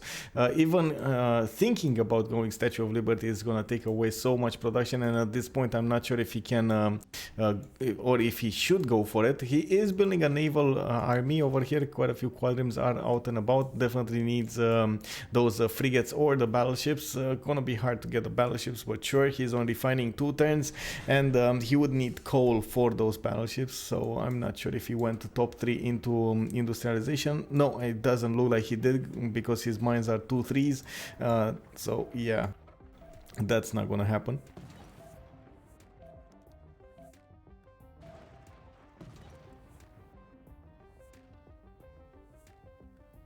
Oh, we got a few questions here from Arthanan. Nice, need to play a South America map to see if I can find it. That's weird, I've never encountered it before. Groovy Feed was saying that it was added with Rise and Fall. And is the Civ Cup always on this same map? I always see a similar map when I catch the stream. It's most of the time when you do see Pangea, yeah, I guess it's gonna be one landmass because that's how the map rolls. But we do see quite a few games on 7 Seas, or we've seen a few on the Highlands map last week. And sometimes we might get some continents and islands and others. Last season we did have also Inland Sea, but the players just didn't want it anymore, and they replaced it with Highlands this time. There is also, I believe, a Fractal in the mix, but I didn't see that many players go for it now. Actually, was there any game? I don't think it was any game. And yes, the Tilted Axis map is quite fun to watch, and I believe Fractal would be fun to watch as well, but it's just the players don't really like to see themselves play on it, so yeah. And I do understand them. It's yeah, there is quite a bit of RNG over there, so yeah.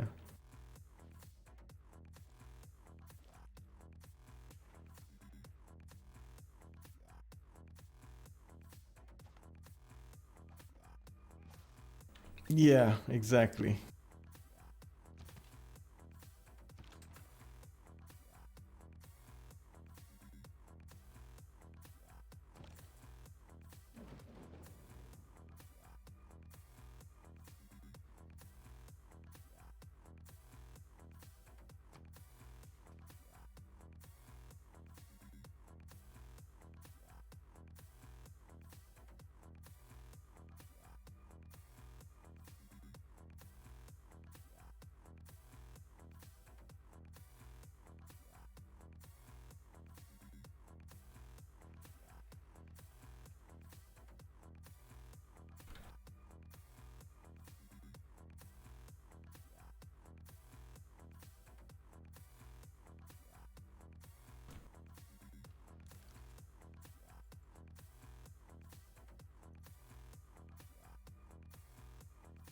I want to see the upcoming attack from Russia here. It does look like he's building up his military academies. Definitely is eyeing those tanks here.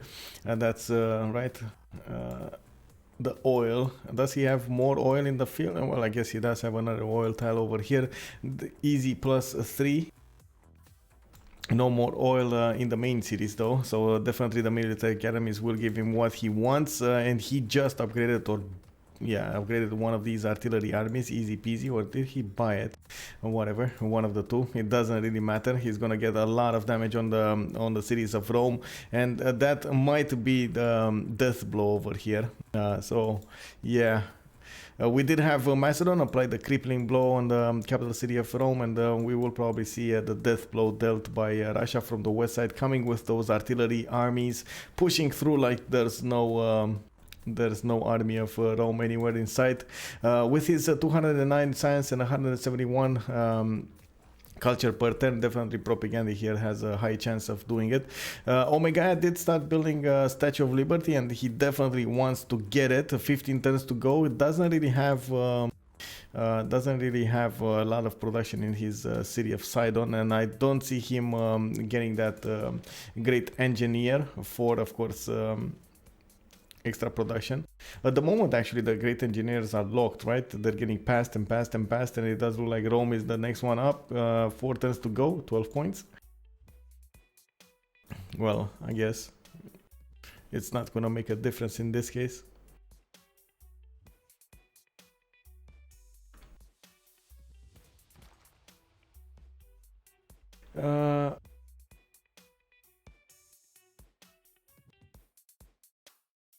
Oh, cool. Welcome, by the way, Arsanan. Any question you have, you're always welcome, by the way. If you want to tag me on Discord or message me directly, I'm always available. For, of course, CPL questions or game questions or whatever you need, more questions.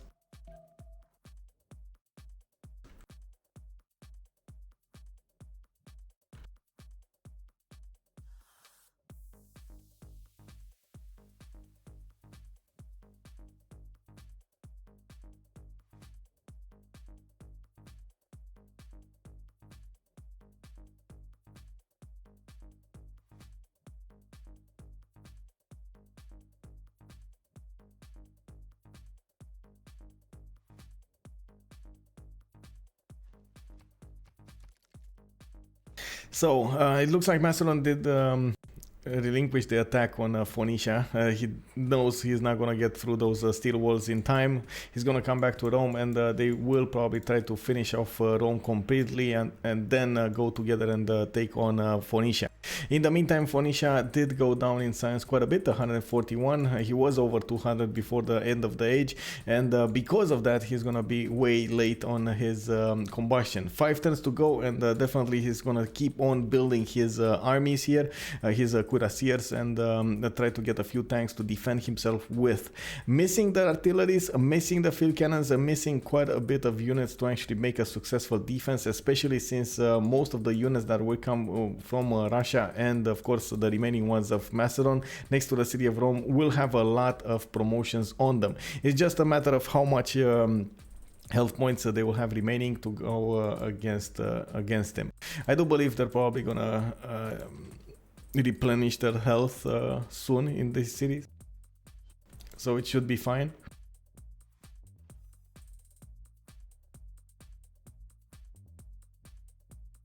We do have an attack being prepared by Canada. Interestingly enough, he's getting his bombards out, and that means one thing: he wants to apply an attack somewhere, and it does look like he might go towards Macedon, not sure. There's another chance to go against Germany on the west side, and definitely he's building, oh, there we go, he's actually building the roads towards there. He also has an option to go through the mountains, easy peasy, because that military engineer will have the option to get a mountain tunnel, so that will open up the way to go towards Berlin with all of those units. I'm not sure what happened here. Oh, break, okay. Oh, question here on the chat. Where can I find the link to the Discord again? Had to reset my Discord account. It is underneath my stream. You should be able, like, just click on my, how to say, or that, yeah, groovy. You can click on my logo, and you should be getting redirected to join my Discord. Also on my Discord you should find information about upcoming games, other streams, other casters. Now I'm gathering information for the BBG community as a whole, for like opinions from an observer perspective. And Yeah, and also for subscribers, you do get access to my music to download and use whatever you want.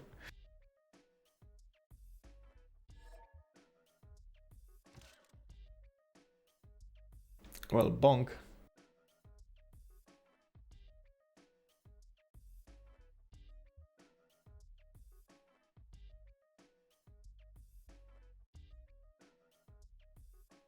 Okay, they will actually have a pause here for 5 minutes. So let me actually check out what has been happening here.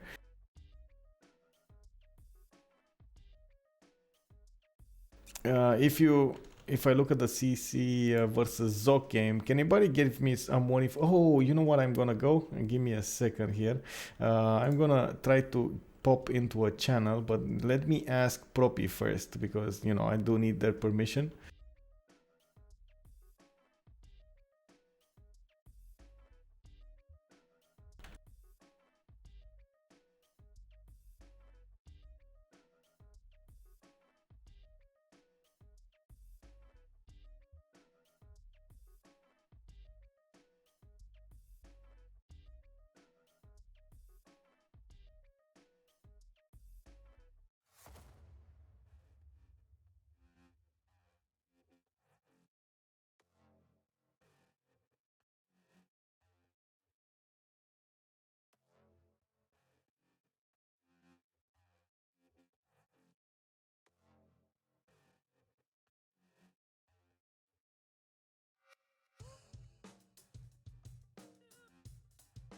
Well, I think he's AFK as well because he's not responding that fast. So, yeah, I'm gonna take this time to go to the toilet as well. Give me a few moments here.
Oh, look what I found.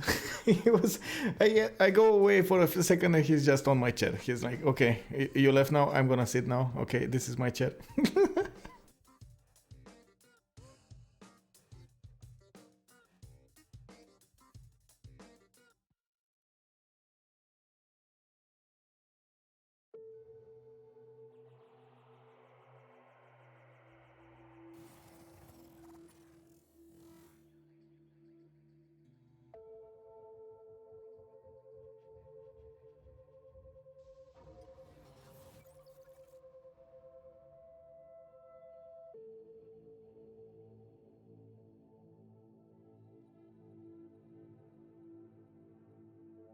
We're just waiting now for the boys to finish this. Finish this break. They did say 25. It is 24, so a minute to go.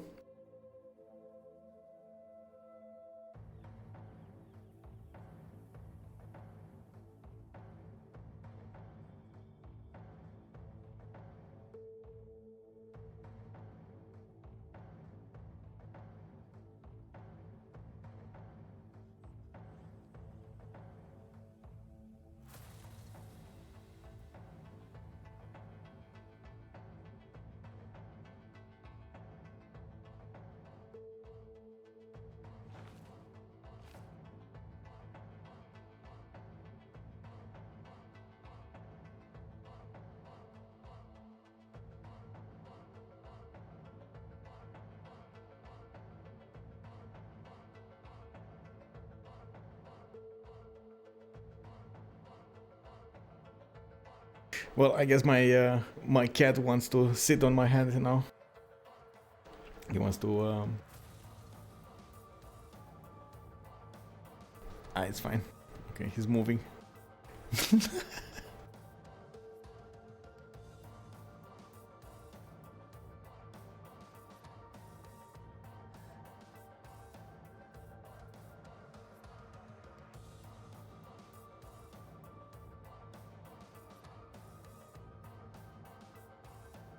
So Sprig will get steel walls in 2 turns. That will definitely open up the way to go to get artilleries. Not sure if he did get his oil yet. So yeah, he did. Okay, he's on 5. He's on 5 oil a turn. He should be fine.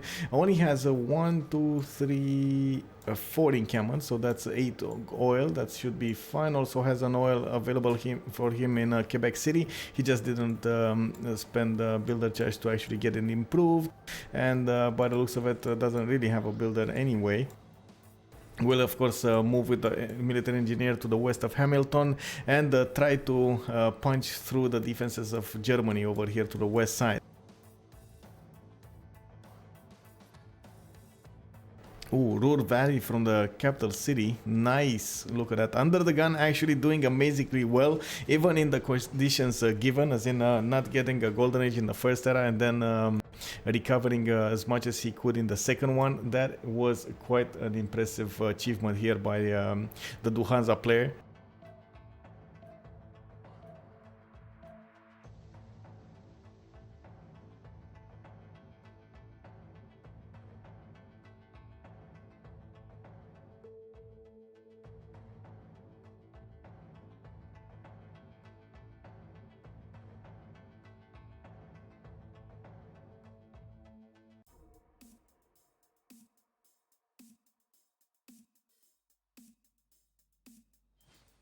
Okay, let's check it out. Now that the game is going on, we do have Phoenicia trying to build up his Cuirassier Corps army. He's gonna need to get quite a few more units to get that going. He's trying to actually deny. I think at this point it's just a matter of denying the Statue of Liberty from Russia than actually building it for his own, because he's definitely having quite a few problems here to get that going, as in get the necessary points so he would get a diplomatic victory one. I don't think that's gonna happen. We already have Peter Propaganda winning at least 2 congresses, and Omega is on 6 out of 20 points, so quite hard. It's 7 out of 20 for Propi here. It does look like he went with them, by the way. He went with like, okay, that's what, that's his so you can see here they actually voted for Propaganda. So Canada voted for, and let's see, Dido voted for Propaganda, so he would get that extra point. Oh my god, Devries. Oh, Devries. Just the man I wanted to see. Wanna pop in the cast a little bit. And no, I didn't see that many Renaissance wall builders. They went directly to steel walls here. One of the city-states did try to get Renaissance walls, but it was 4 turns too late. Yeah, before he got taken out.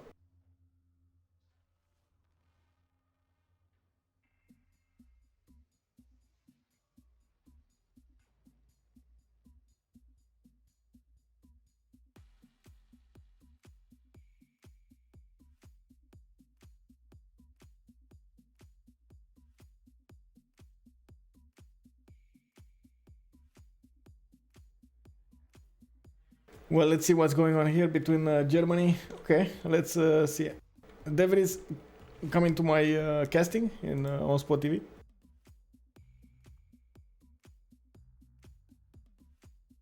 Or committee or whatever, over there somewhere.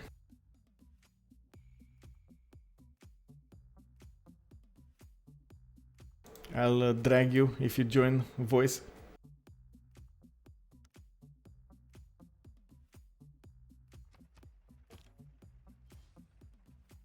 I guess it doesn't matter. You're gonna talk with me now. I do want more details about Duhansa overall, the community in large, you know, something like that, and your feel of the CWC this year.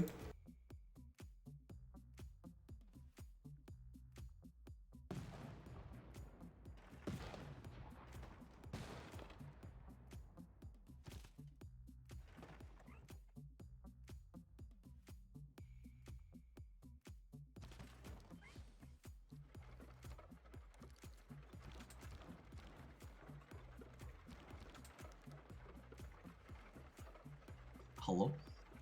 Hello, and good evening. How's the game looking?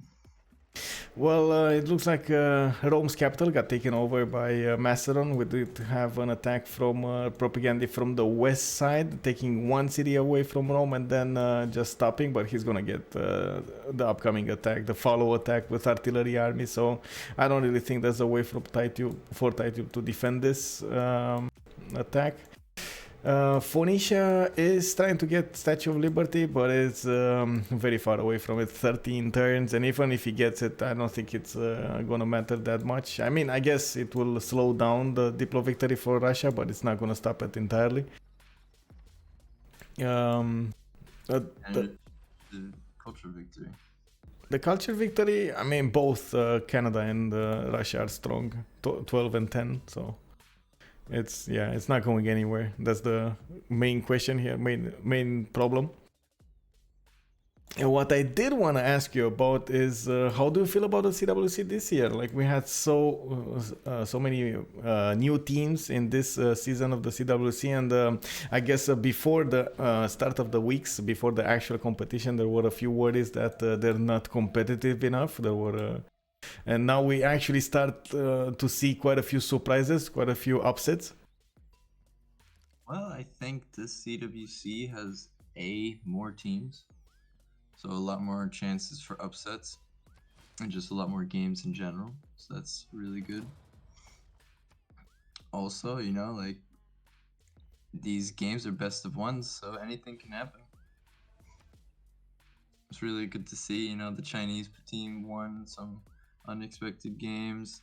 I don't know about the Brazilians, but everyone's really competing hard, and you know, the level of play is just super high at the moment compared to previous years, I would say. I see the same thing, and it's amazing how much they learned in the like months that we didn't have a CWC on.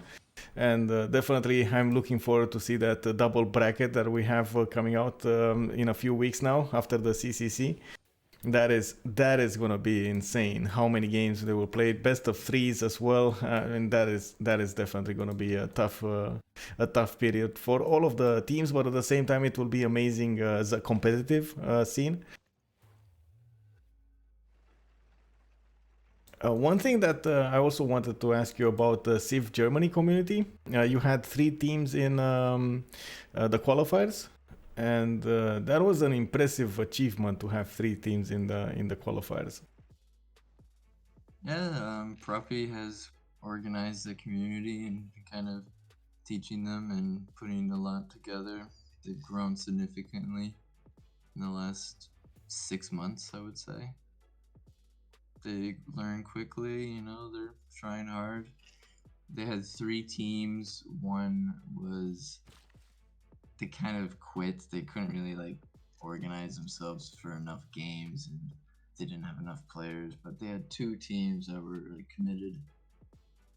And then they got the guaranteed slot, and so now we have 2 Hansa with players such as Under the Gun switching over to them even after Sun Tzu did not qualify. So they bolstered their roster, and here they are looking like they're gonna win this game. Well, definitely I see Under the Gun is preparing himself for the next CCC. I see him recruiting left and right what is going on there on the clan recruitment channel in CPL. So it is gonna sound Shun Tzu. I mean, the art of Sim, I guess, is the clan, right? And that's the name you got. Is gonna get a lot more players soon. Yes, Under the Gun, he's a good player, can sim really well, and he's a good voice. Maybe he's not as experienced as other players such as like Falcon, but he can really like help the team focus on what they need to do, and just creates a good atmosphere. So a lot of people like to play with him. In this game in particular, Under the Gun actually made a good how to say, a good impression. In the first era, we actually got worried, or I myself got worried because he got a normal age. But Normal age gamer. yeah, he did get a normal age. But then he managed to first of all be first in science. Then he managed to get a golden age, and then he managed to do everything else properly.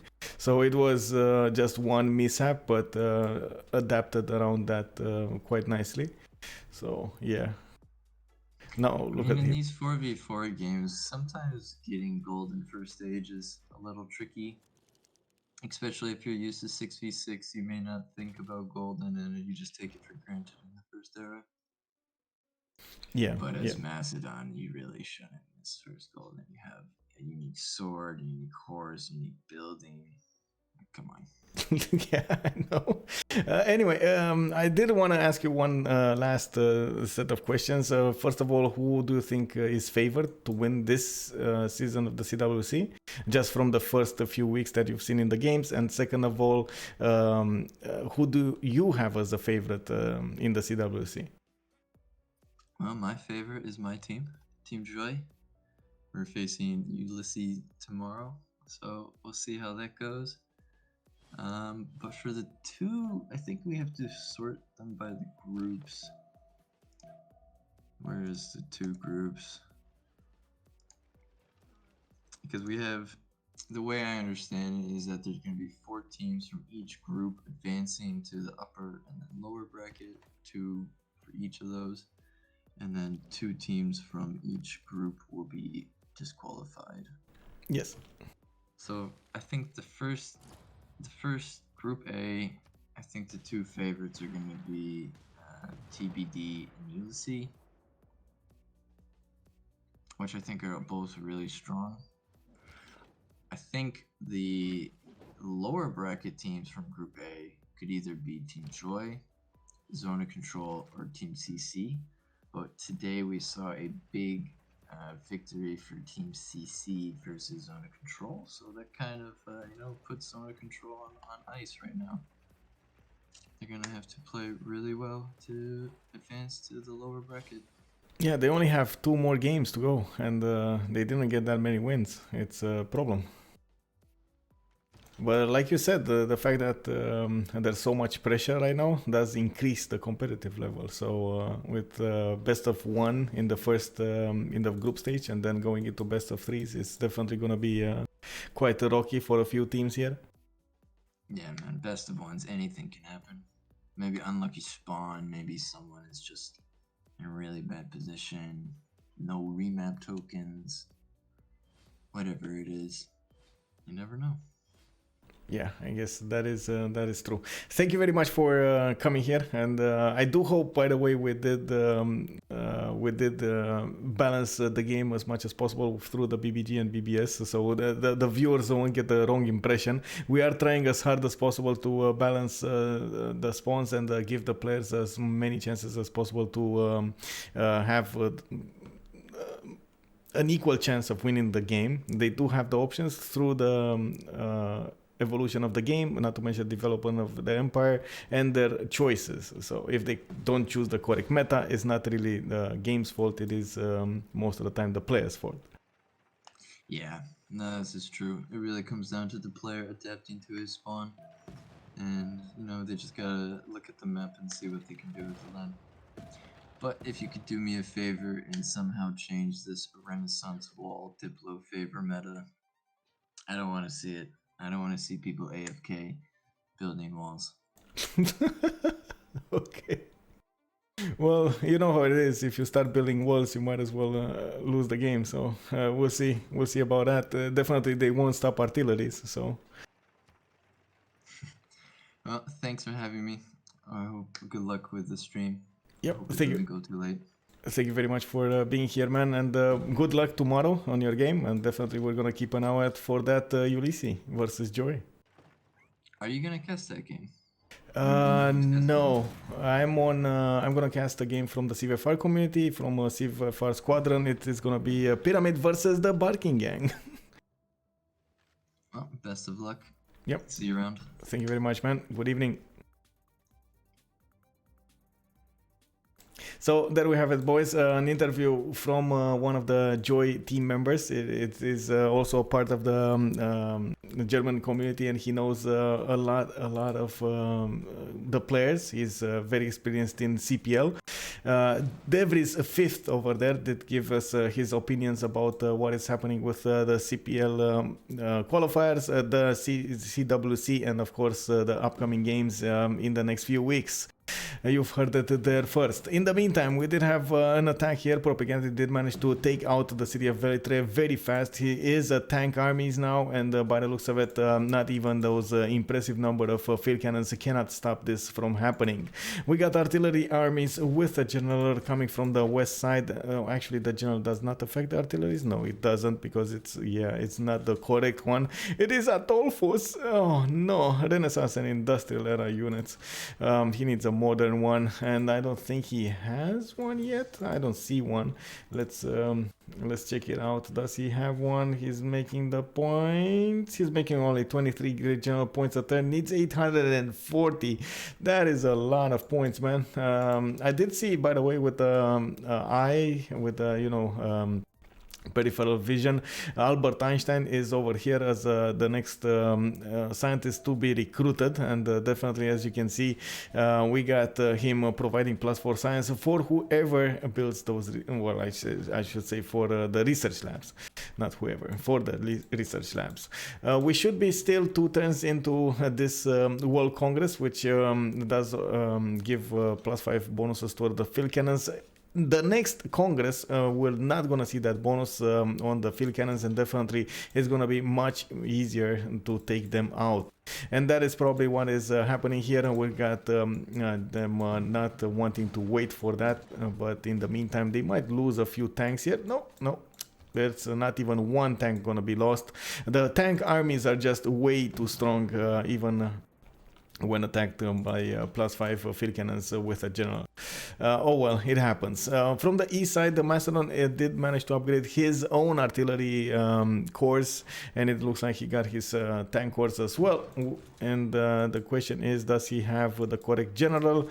It does look like that Poland is there, and that is the correct general, so he's definitely moving those artilleries, kicking away the walls in Ostia. Even if they are steel walls, they're just not going to be a match for those artillery corps.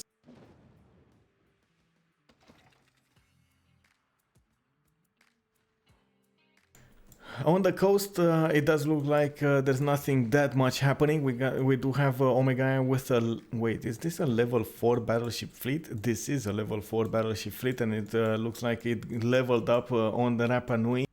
He did try to take over and over that city for the longest time, but it just didn't play his way. 7 turns to get the Statue of Liberty from the city of Sidon, and it looks like he's still building his tank corps as fast as he can, so he can defend himself against the Macedons' follow-up attack after he's gonna finish with Rome. That is the question. Is he gonna manage to defend against the Duhanza team, which is right now going crazy with science? 3 of the players are over 200 science. One of them is actually pushing 250, while we do have Felix Aful coming from behind with 156 and 103 culture at the same time. We do have him with 7 cities, with that ability of Germany to get an extra district after, of course, getting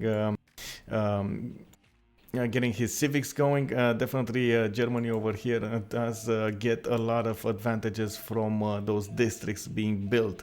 He also has the Pantheon City Patreon Goddess, so when he settles the city, the first district he put down, it is going to be with less production in it overall.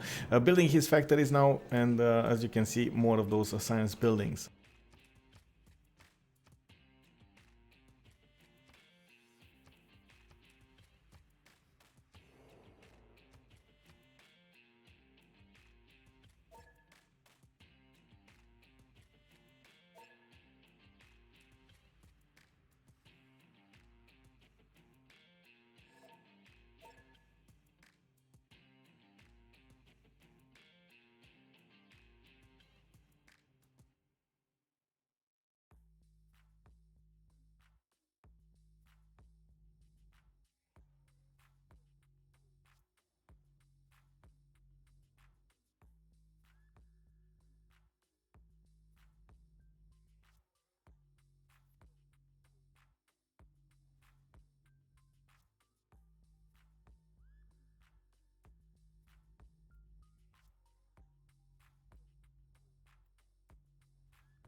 We also have an attack from Canada, finally on the city of Nazca by the looks of it, and the next city after that is definitely going to be Germany's city. Interestingly enough, he didn't choose to go through the mountains, he does want to go through the city of Nazca and then go towards the German cities from the east side. Germany does see what's happening there, definitely the city is low on HP, so he will realize that something is up and started building a few of his spiking shots, and probably not going to be enough. After this factory will be built, this factory chain will be built in the main cities of Germany, definitely his production will go much higher.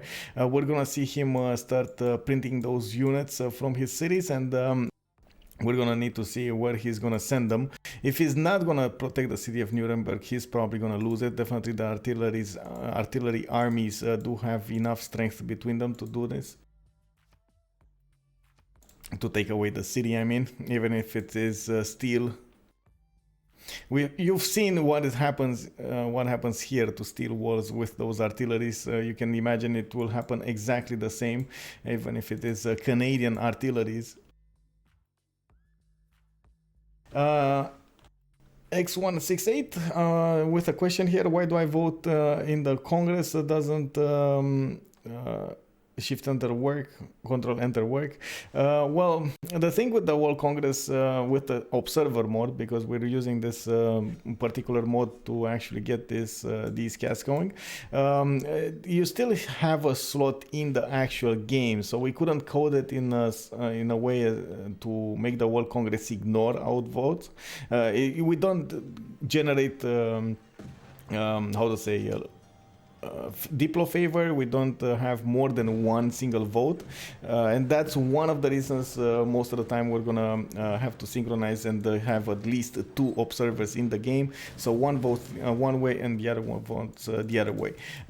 It's not a big deal if there's only I mean, most of the time it's not that big of a deal if there's only one player, but there is a chance if there's only one single observer, I mean, that we will influence the votes in some way or another.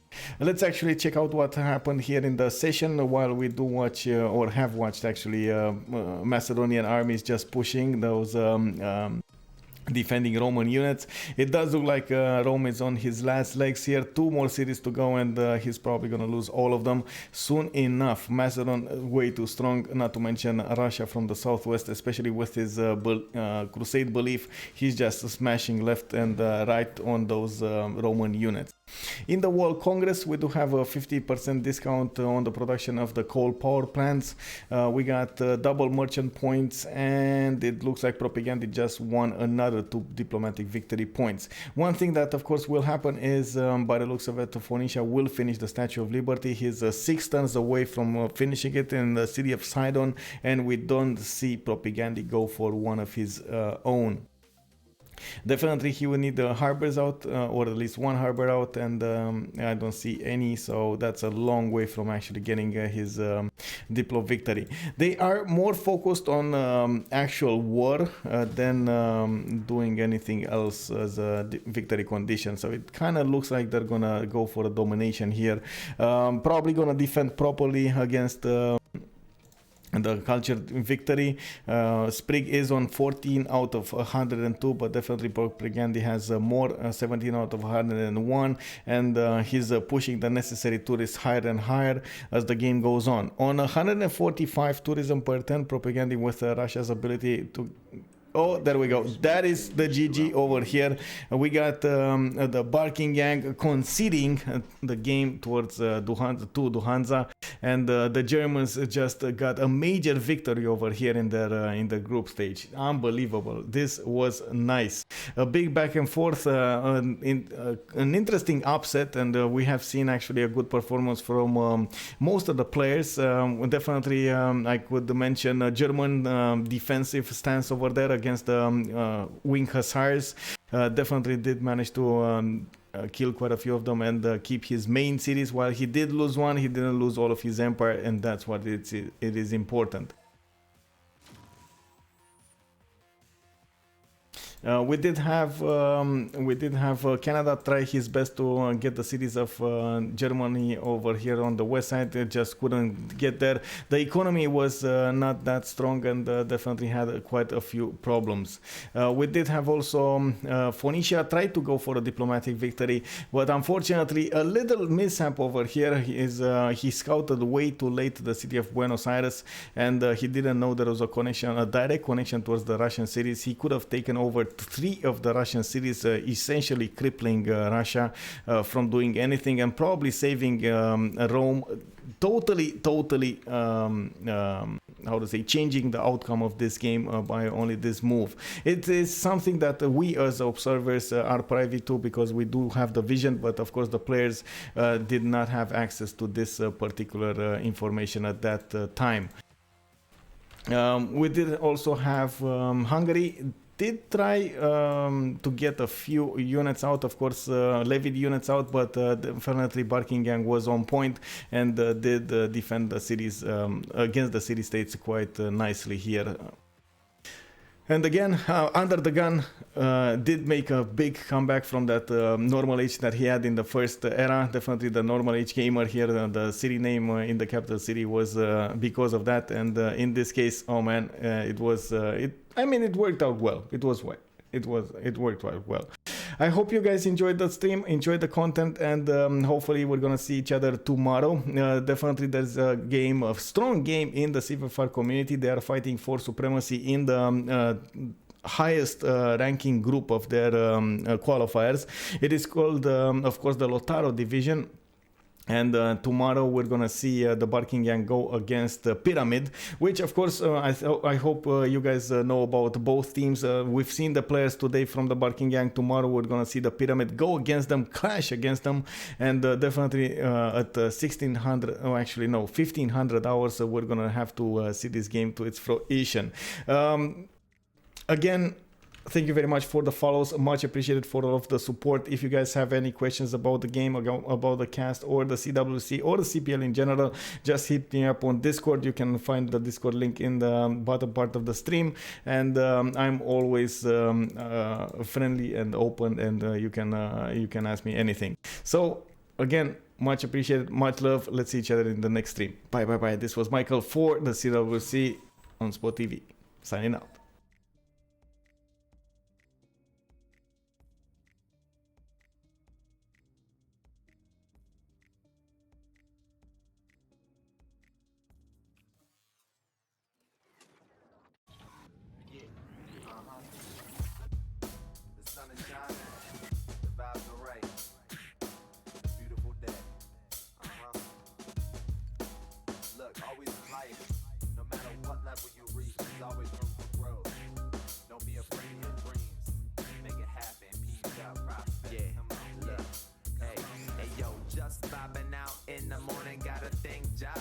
Meditating while my shorty twisting up the lie. No crime from the kids, don't smell cigs. And BY made up breakfast with dates and figs. Now I can dig that. What's the wave out? Chilling on the balcony, thankful that the sun out. My inbox lit, plus Lakers won. Reminisce when Kobe dropped 81. Grab the pen, open the pad, this flow is rad. So amazed by what I have to be a dad. Remain true, humbly grew. Every day's a party, hear my daughter singing Sade. Hey, I'm about to head out. You know I gotta flow. Round the way, it's time to hit up Trader Joe's. Grab some coconut water and a cantaloupe. Twisting up a raw little ma, I got the antidote. Straight flexing as I pull up to the red light. Look up in the sky, not a chemtrail